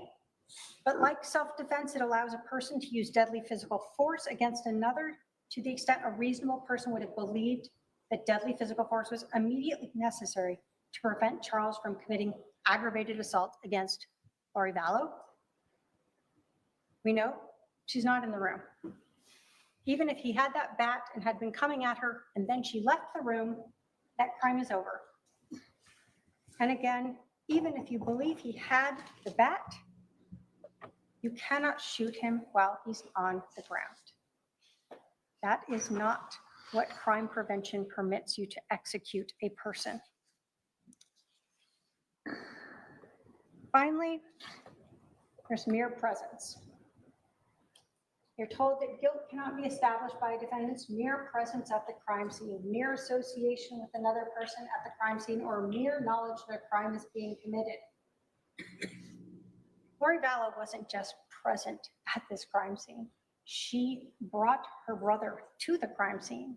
She ensured that he brought a gun with him. She ensured that JJ was outside, and she ensured that Charles stayed inside.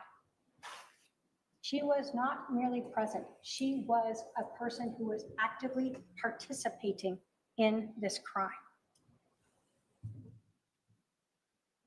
Ladies and gentlemen, we have talked about the evidence in this case.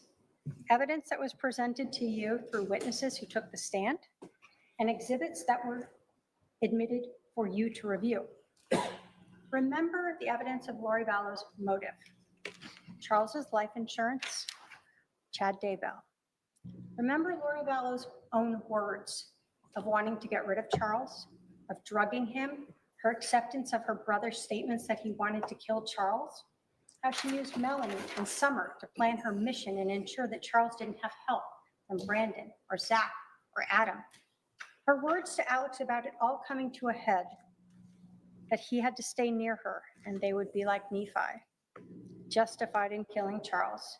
And finally, her words to Chad Daybell on July 18th, confessing to the killing when she said Charles had changed the life insurance before we got rid of him. Look at her actions and demeanor, having her brother come over on the 10th to her house with a loaded .45 caliber handgun, creating the one and only reason why Charles stayed inside the house, why he didn't just take JJ to school. The 12 minutes that Charles is at the house before Lori leaves in the car, the 47 minutes after that before they call 911, her demeanor when she comes back, not caring that anyone has been hurt, her demeanor on the body-worn camera during her interview, what you heard about during the drive. Think about her credibility, how she cried for you in her opening statement. You certainly didn't see her cry on that body camera footage. You didn't hear about her crying as she was being driven to the Family Advocacy Center, and you did not see her cry in her interview. Finally, think about the physical evidence that proves that Lori and Alex staged this scene, that Charles was never in possession of that bat when he was shot by Alex or either of the shots, that instead he was executed that day for this defendant's benefit. The physical evidence disproves beyond a reasonable doubt that Lori Vallow and Alex Cox were justified under the law in killing Charles. The jury instructions tell you to use reason, common sense, and experience. Charles Vallow is dead today because this defendant and her brother Alex Cox conspired to kill him. They planned it out, and they had their weapons, and they orchestrated a way to ensure that Charles was back in the house where he was shot and killed for money and Chad Daybell. The evidence proves to you that Lori Vallow Daybell is guilty of conspiracy to commit first-degree murder, and the state asks you to hold her accountable and find her guilty. Thank you. All right, we're going to take our 15-minute afternoon recess. I'll remind the jurors to remember the admonition. We'll resume in 15 minutes. All right, for the jury.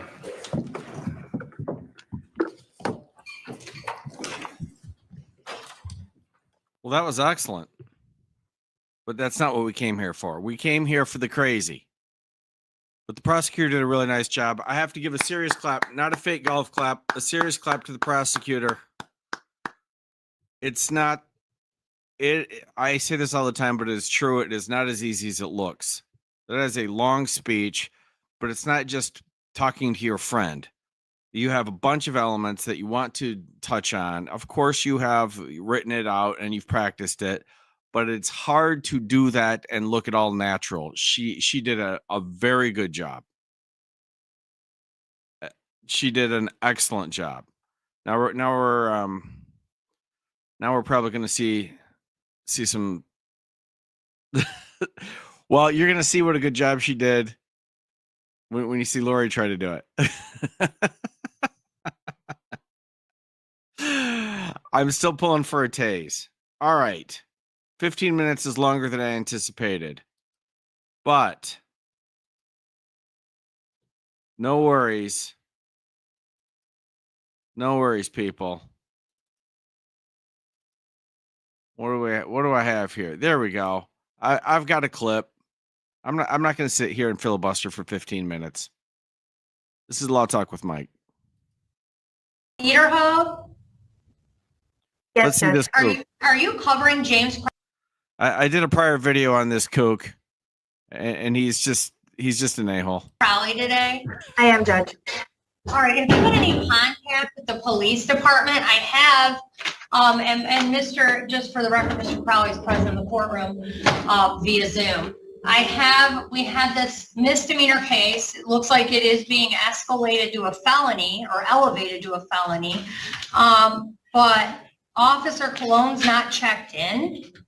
Have you had any contact, or do you know if the prosecutor you're filling in for is in any contact with, I need to do a swearing before I can do an arraignment. Yes, Judge. I have not had any contact with him, but I can get in contact with him quickly. Officer Cologne? Yes.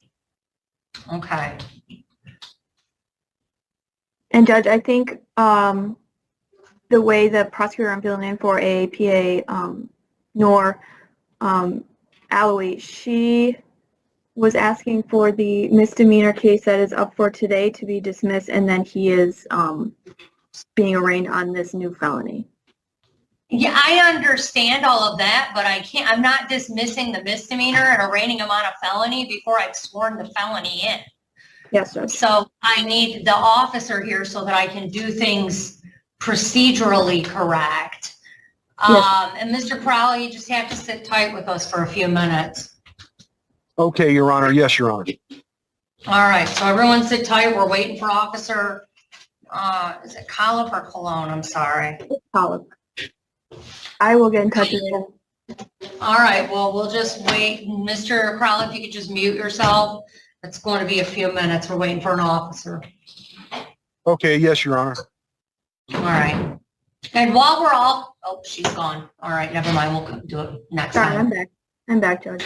I was just going to ask Ms. Niederholt, did you have a chance to speak with Mr. Crowley regarding this case at all? I did, Your Honor. We spoke a little bit ago, maybe 10 minutes ago. Okay, about your proposed protective order? I did, Your Honor, and I sent it to him via email, and I had him read it over, and I am not sure if he has read that, what his position on it is. All right, Mr. Crowley, we'll give you some time. If you want discovery on this case, the prosecutor is requesting a protective order. Your Honor. Yeah? I did look over that protective order, but I can't help but believe that I'm under the impression that if I do that, I'm signing away my right to face my accuser. Anyone who comes forth, because any person, any human being that comes forth with information in the form of an allegation is an accusation against me, and I have the right to face my accusers, Your Honor. You have a right to face your accusers in court. In court. Yeah.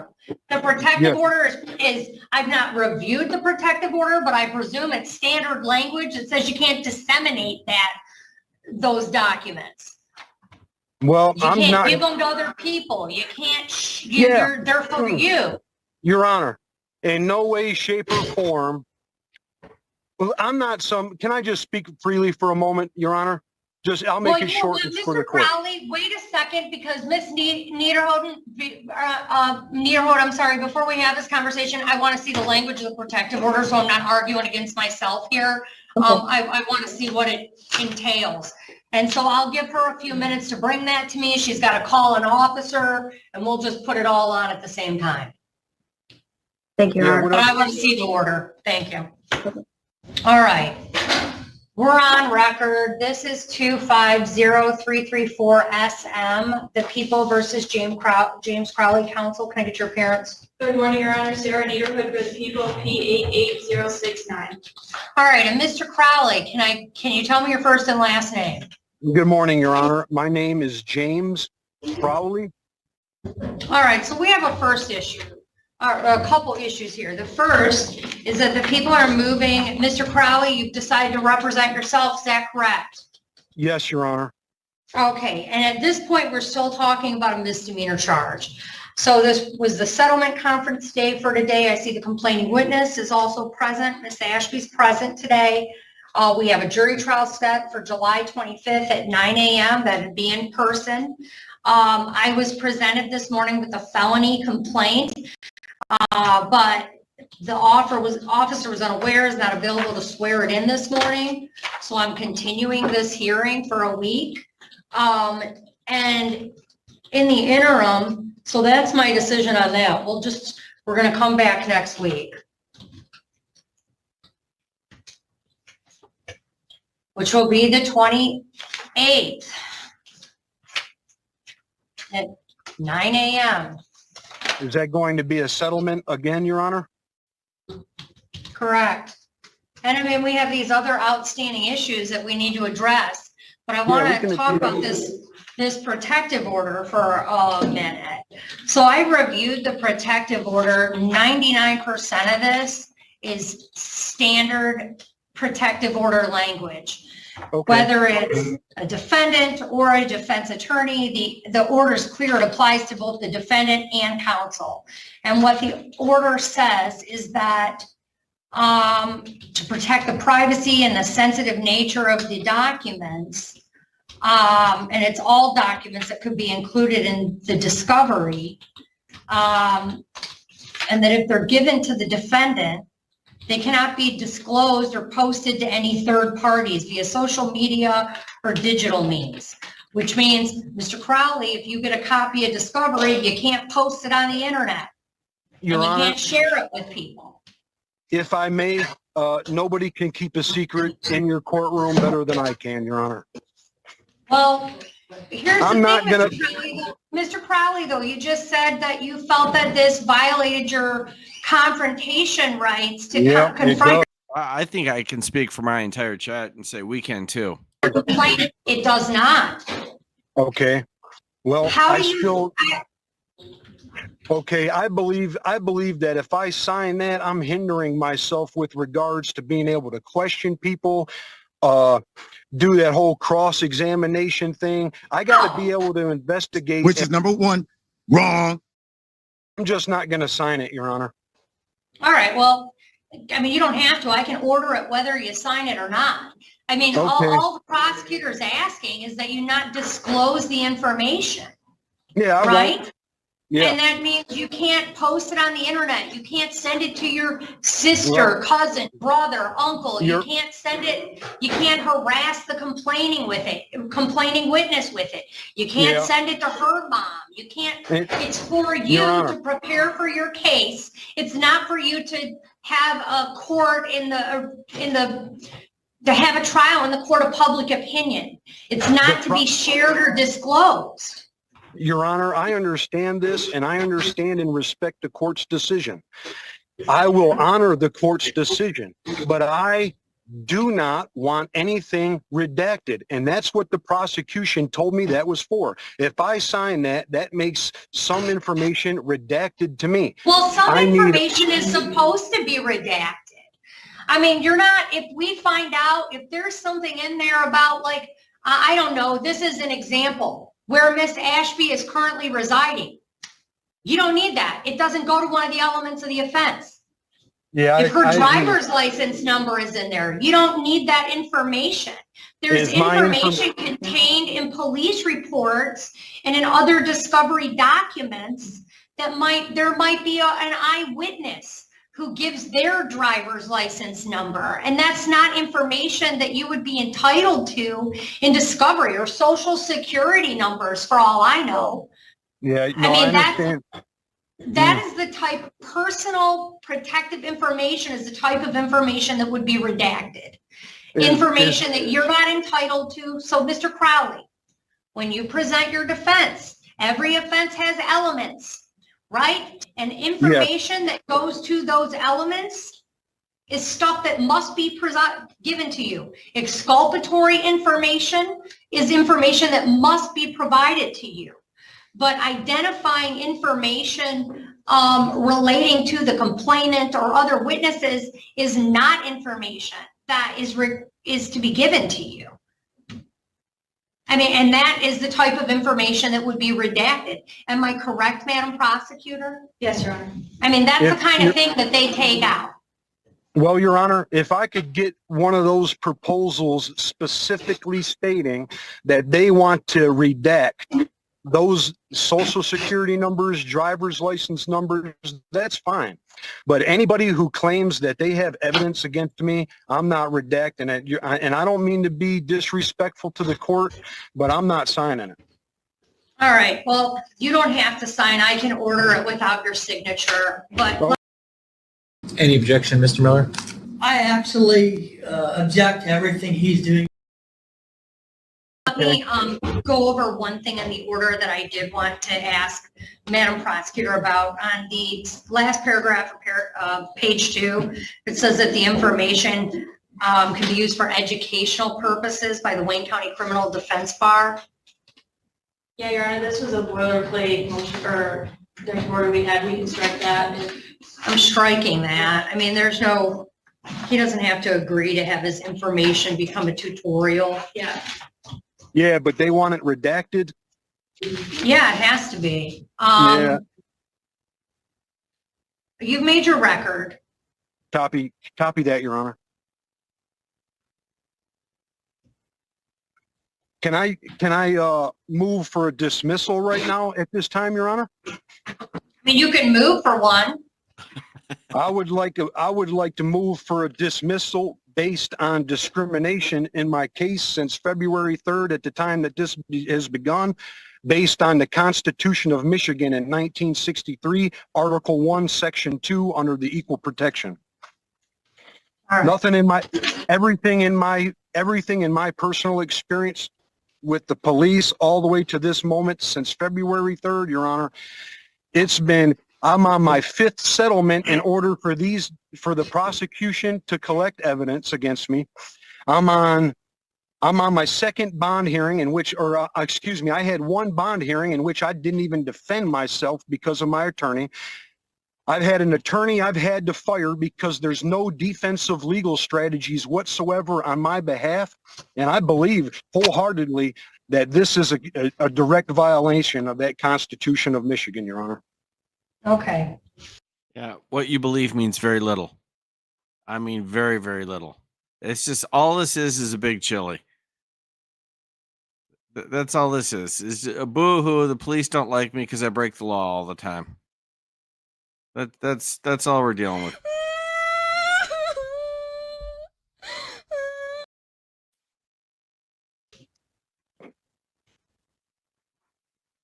I've overseen this case since the case's inception. I did not do the original arraignment on the case, but otherwise the case has been in front of me for all proceedings.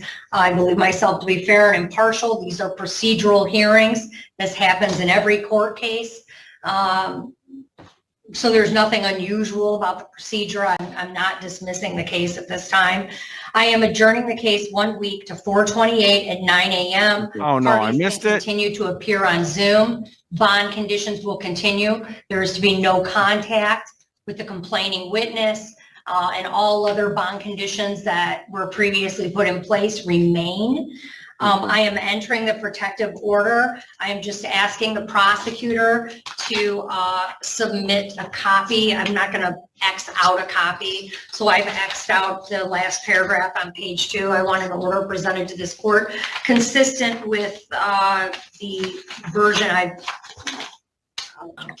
signed already, so that we have a nice, clean protective order so that it can be provided to Mr. Crowley so that he can obtain discovery on this case. Yes, Your Honor. Thank you, Your Okay. Honor. Your All Honor, right. Your Honor, if I may ask you a question, please. I have a witness list that I would like to submit to the court. How do I give that to the prosecution, or do I just wait until I'm in the jury? Well, we don't That's a good question for an attorney. And while the judge is an attorney, she's not your attorney. have a trial until July 25th. Copy Okay, that. you have Okay. to submit your witness list within 30 days of the date of trial under Michigan court rules. Oh, So copy you can that. Thank submit you. your witness list, and anything you send to the court, you must send to the prosecutor. That's how it works. Anything she Okay. sends to me, you have to get. I'm not supposed to be reviewing any documents.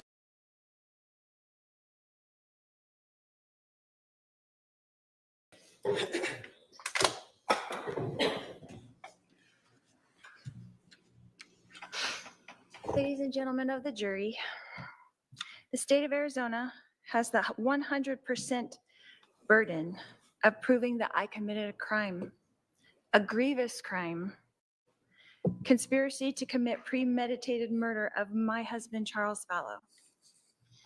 The state has the burden of proving to you that this event was not self-defense. In your jury instruction under the instruction, use of force and crime prevention, the last line reads, If the state fails to carry this burden, then you must find the defendant not guilty. In the law, under your jury instruction titled Justification for Defense of a Third Party, the last line reads, if the state fails to carry this burden, you must find the defendant not guilty. Under your jury instruction titled Justification for Self-Defense, the last line reads, if the state fails to carry this burden, you must find the defendant not guilty. In your jury instruction, under presumption of innocence, it states, the law does not require the defendant to prove innocence.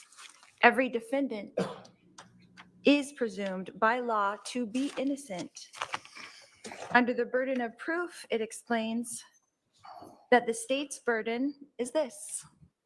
Proof beyond a reasonable doubt is proof that leaves you firmly convinced of the defendant's guilt. If, on the other hand, you think there's a real possibility that he is not guilty, you must give him the benefit of the doubt and find him not guilty.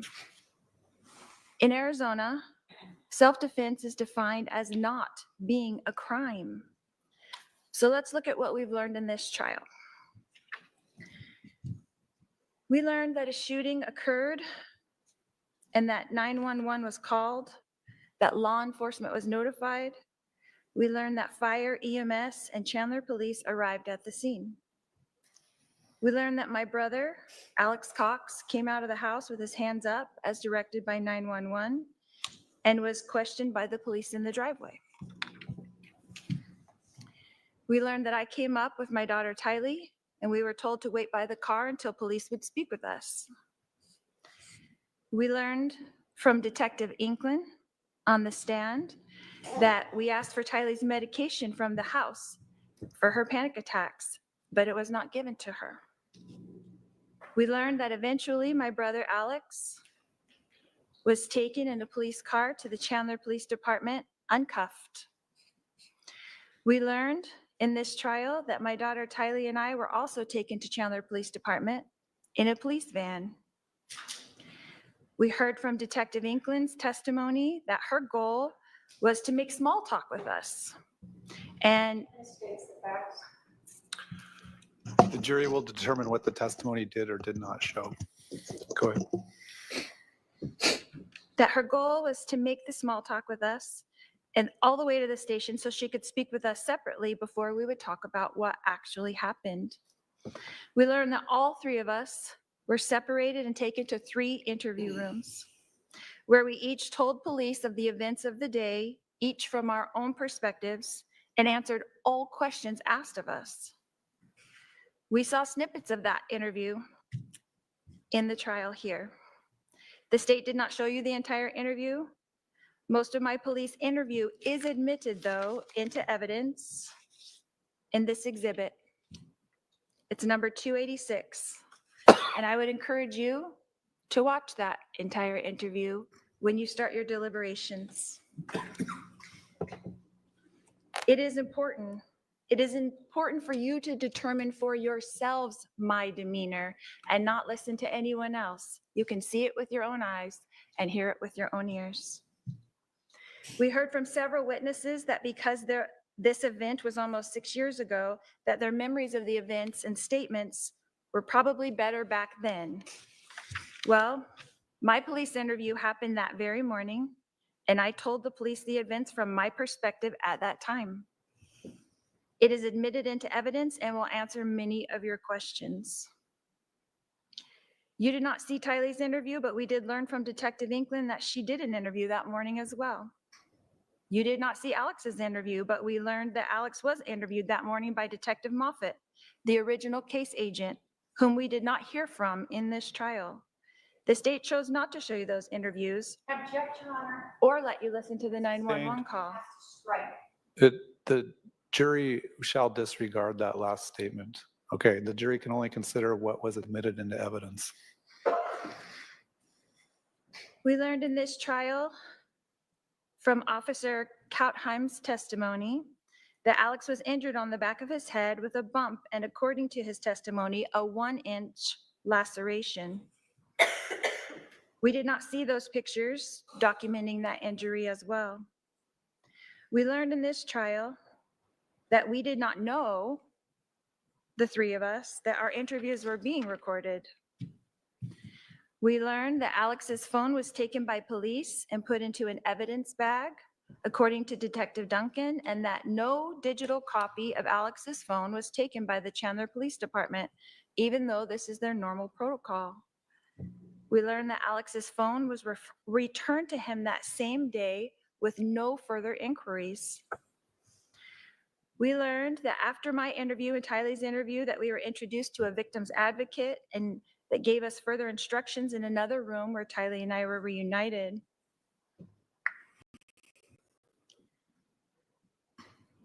We learned that soon after that, all three of us, Alex, Tylee, and myself, were taken in another van and dropped off back at our house. We learned that we were instructed at that time that we could not enter the house yet, that we were directed by law enforcement to take the rental car, since all three of our cars were inside the police tape. We were directed to return later in the afternoon when the scene was cleaned up.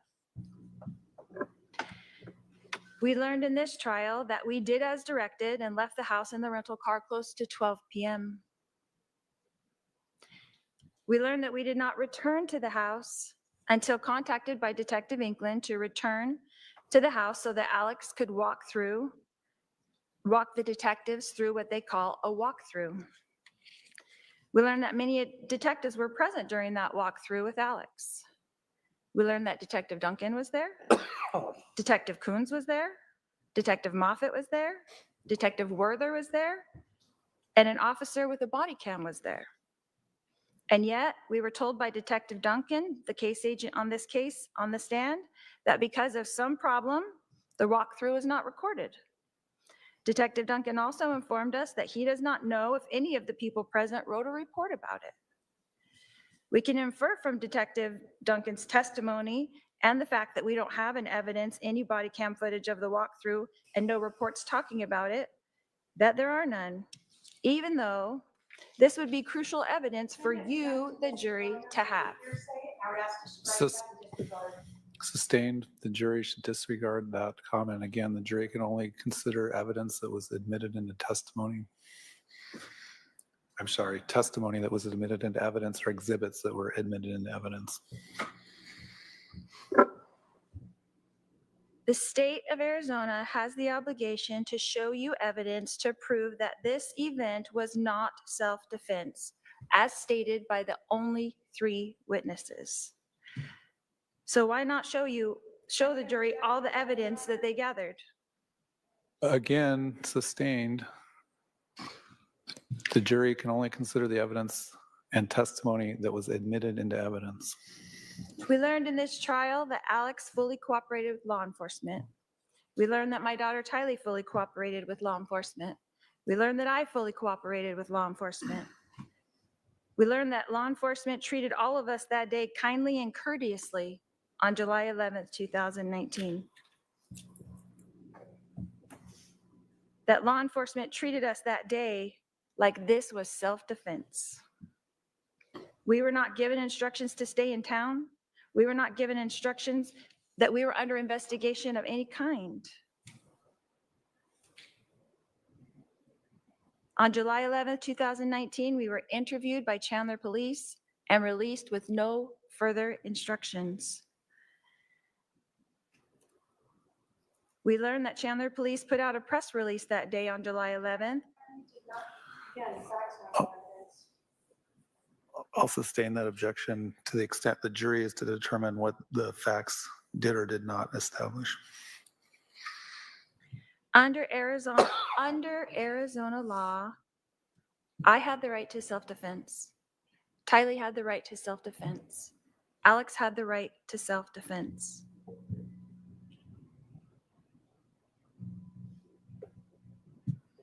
This event was not planned or expected. It was shocking. We learned in this trial that Chandler Police Department neglected to do a thorough investigation. We learned that they did not swab Alex's hands for gunpowder residue. We learned that they did not swab my hands for gunpowder residue. We learned that they did not swab Tylee's hands for gunpowder residue. We learned that they did not luminol the gun. We learned that they did not luminol the bat. They did not test the DNA on the bat that they collected. They did not test the floorboard. They did not test the projectile. They did not test my husband's shirt. They did not search the rental car. They did not search any of our 3 cars that were there at the scene. They did not test the gun until over 5 years later. The Chandler Police Department did treat this event just like it was self-defense and a tragic family event. We learned in this trial that Charles and I were obviously having marital problems. Regardless of what was happening in our marriage at the time, on July 11th, this was self-defense. When Tylee came out with the bat to protect me, her mother, Charles did not have to take the bat from Tylee and start swinging. At 62 years old, Charles had a choice that day and could have put the bat down. A 2-minute period changed our lives forever. How are you supposed to choose between 3 people you love? Your husband, your daughter, your brother? All right, hold on. All right, I'll caution the defendant not to testify about things that were not entered into evidence.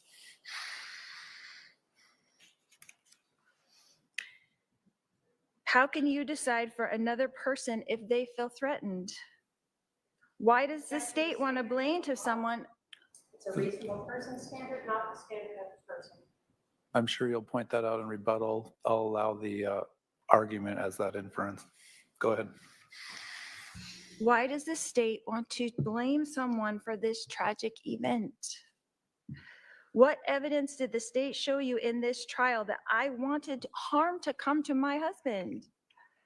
We learned in this trial that I was praying for my husband. We learned in this trial that even though my husband and I were having marital issues, that we were both trying to do the best things for our son with special needs, JJ.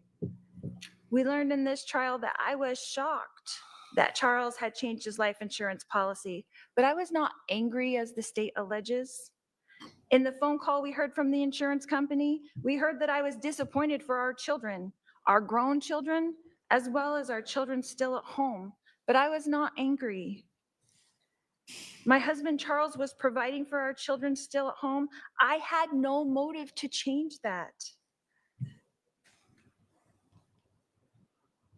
We heard a lot in this trial about the Book of Mormon prophet named Nephi. This is the state's evidence to murder over self-defense, and it is utterly ridiculous. We heard from Detective Duncan, who admitted on the stand that he had no idea what I meant in the text message when I said, "We will be like Nephi."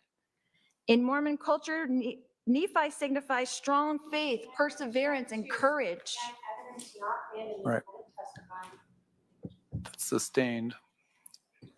The state's attempt to misconstrue the positive text message about a wonderful religious figure, Nephi, and try to turn it into an order to kill someone is absurd.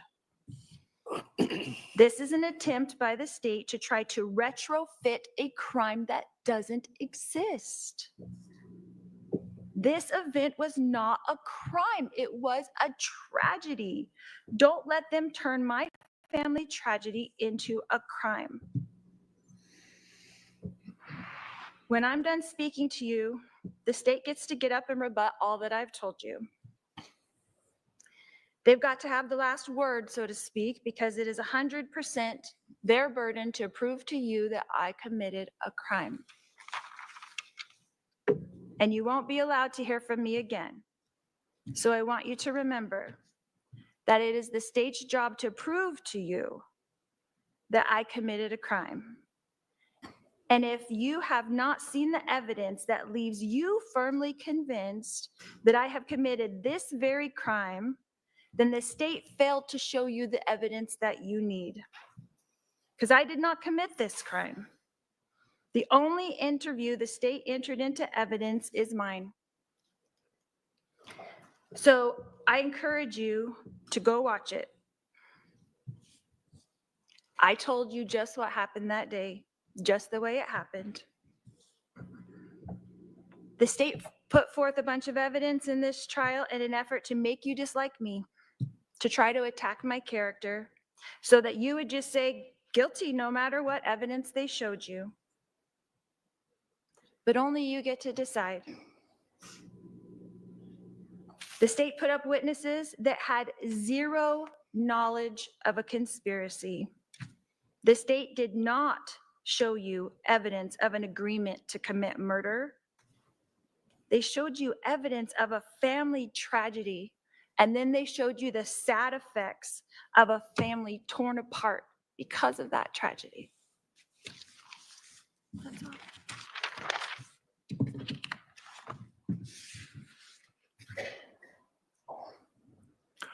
All right, the state does have the burden, so they have the right to open and close the argument. Do you want to give a rebuttal close? Go ahead. The execution of Charles Vallow is not a family tragedy. There is nothing that you can say about shooting a man as he lay on the ground that you can try to construe in any way to make that a family tragedy. This case is about the defendant, not Alex Cox. Alex is involved in it because that is her co-conspirator. We are not here to determine his guilt, albeit it is quite obvious. This defendant wants you to just look at one piece, and she wants you to hope that there's only a person who will say, I saw, I heard the conspiracy. But what did you hear in every instruction is that you can look to other evidence to show that. This defendant wants you to forget about her words and pretend that when she told her lover, her soon-to-be husband, we got rid of him, that he changed the life insurance before we got rid of him, that somehow means what? That they killed him. And he changed his life insurance before they killed him. What does that tell you? That tells you motive, and that tells you who did it. This defendant is one of those we, because she's writing it. She wants you to pretend that when she is talking about Charles for months, acquiescing and agreeing to her brother killing him, having people tell her that it's wrong, having people know that they're planning something, that those words don't mean exactly what they are. We got rid of him, this defendant. The state, of course, has the burden, and that's how it should be. But every one of those justification defenses falls short when you look at the conspiracy itself. When they got rid of him, they did it by planning it. There is no reason that Alex Cox came over to this defendant's house with a loaded gun and waited for Charles to come inside, held there by this defendant using the cell phone. That is conspiracy. That is planning. That is premeditated. You can absolutely watch that whole video. That's why the state included that for you. What you're going to see is that Lori Vallow doesn't cry. She is not truthful, as we've gone through. Her timeline is absolutely wrong. She tells the detectives it's quick, it's 12 minutes. She wants you to believe that The police could understand all of this that day, but what did you hear? Is that all the police could tell initially was that the timeline was off. And then they started learning that the physical evidence seemed to be showing that Charles was executed on the floor, but they needed to see if the medical examiner agreed with them 2 days later. And then they needed to pull all those iCloud accounts, phone records, and go through terabytes of data to bring forth these things that you have now learned and hold. They interviewed these people who learned of the defendant's religious beliefs, that she was exalted, that she was celestial being, that she didn't have to repent. Of course she thought she was Nephi. We learned that the physical evidence on Charles and at the scene show us that he was executed. And every single one of those defenses that the defendant has asked you to look at, the state has met its burden.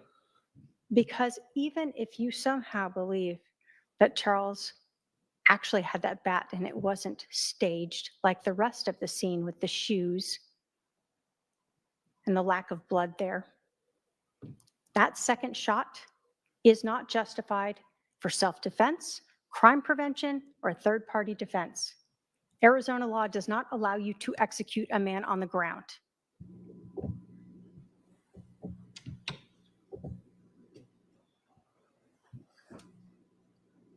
The defendant wants you to believe she was shocked and surprised by this, and yet she goes wandering around, goes to Burger King, Walgreens, drops off her kid, comes back and jokes about her neighbors.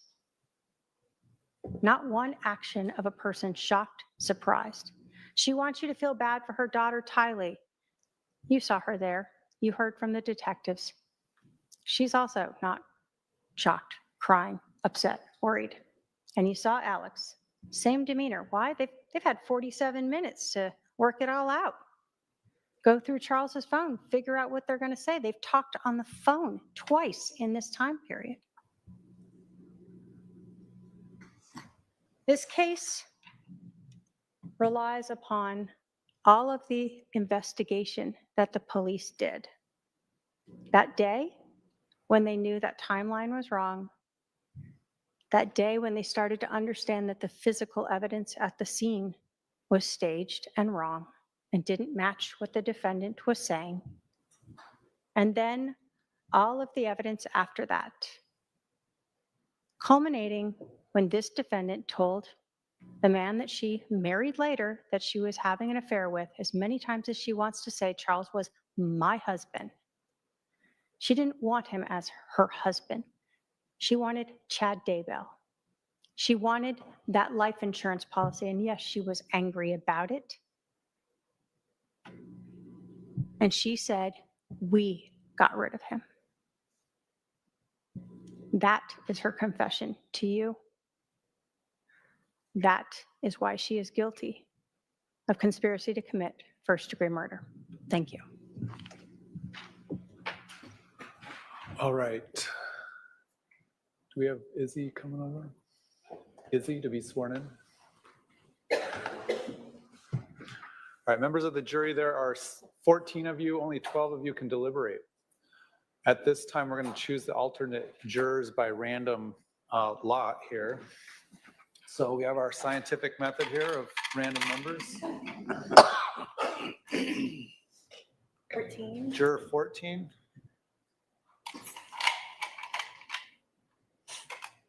Five. Juror 5. I don't think you're 5. Well, maybe you are. Okay, so to the alternates, if I don't see you again, I want to thank you for participating in this process. The admonition still applies to you until we call you and tell you that it's been lifted. I have in the past had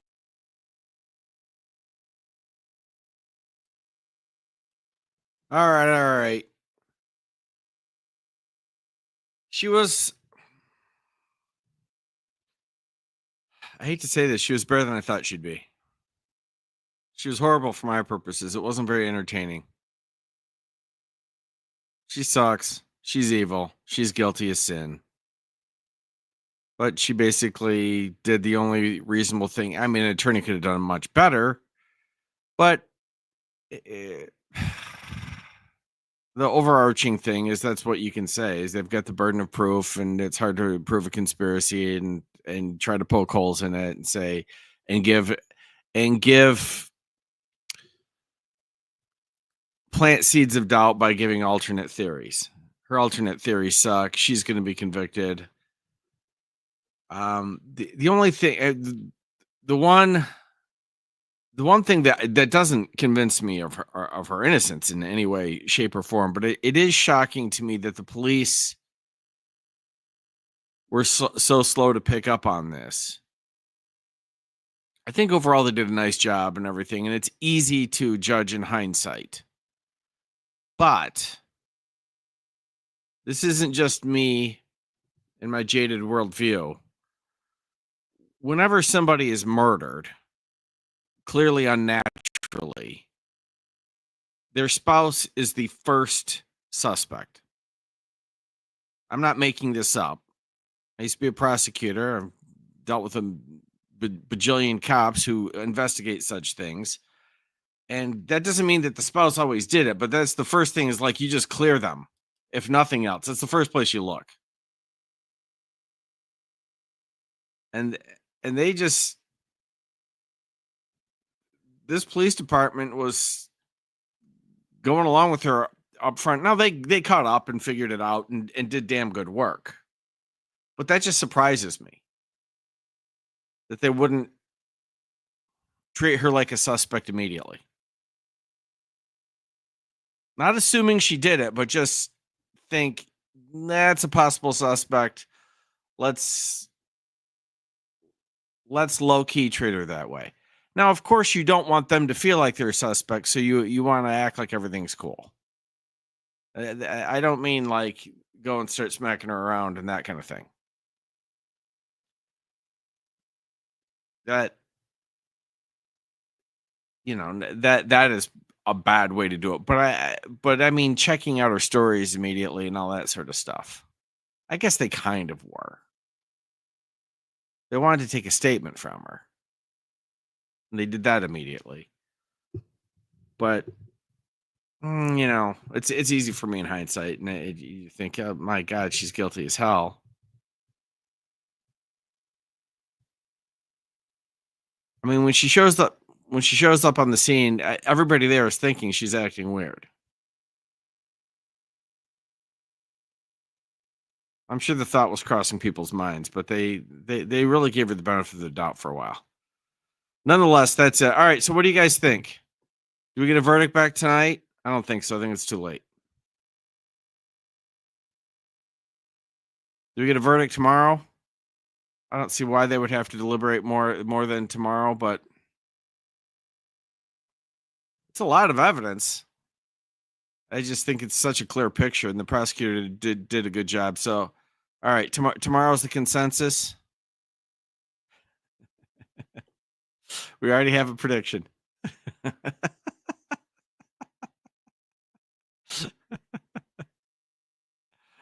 Oh, that's the problem. That's why Andrew falls in love all the time. All of his loves get convicted. I mean, it's gotta be difficult. I feel I feel for you, Andrew.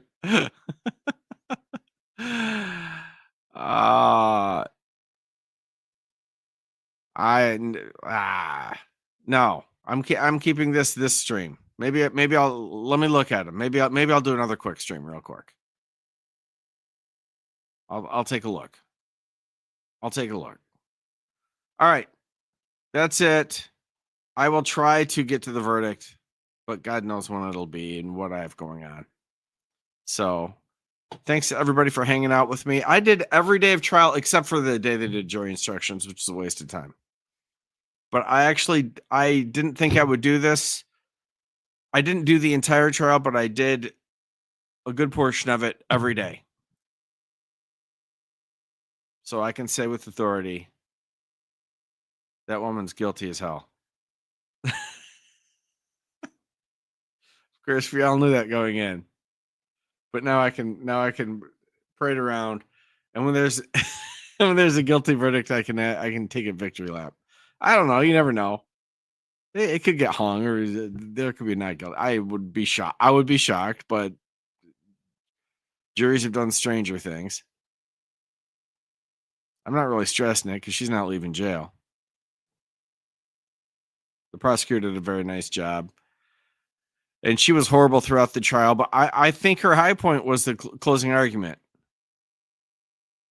And when I say high point, the rest of her activity was an F-, and her closing argument was a D-. So, it was the tallest midget of her efforts there. That's what we're dealing with. All right. Thanks for coming out. I'll try to grab this. I'm gonna look at that. I might do a live stream because the next one's shorter on the other channel. I'm not sure yet, or I might just go to bed. Who knows? Well, it's a little early for that, so I'll probably do something. Thanks for coming out. I'll see y'all soon.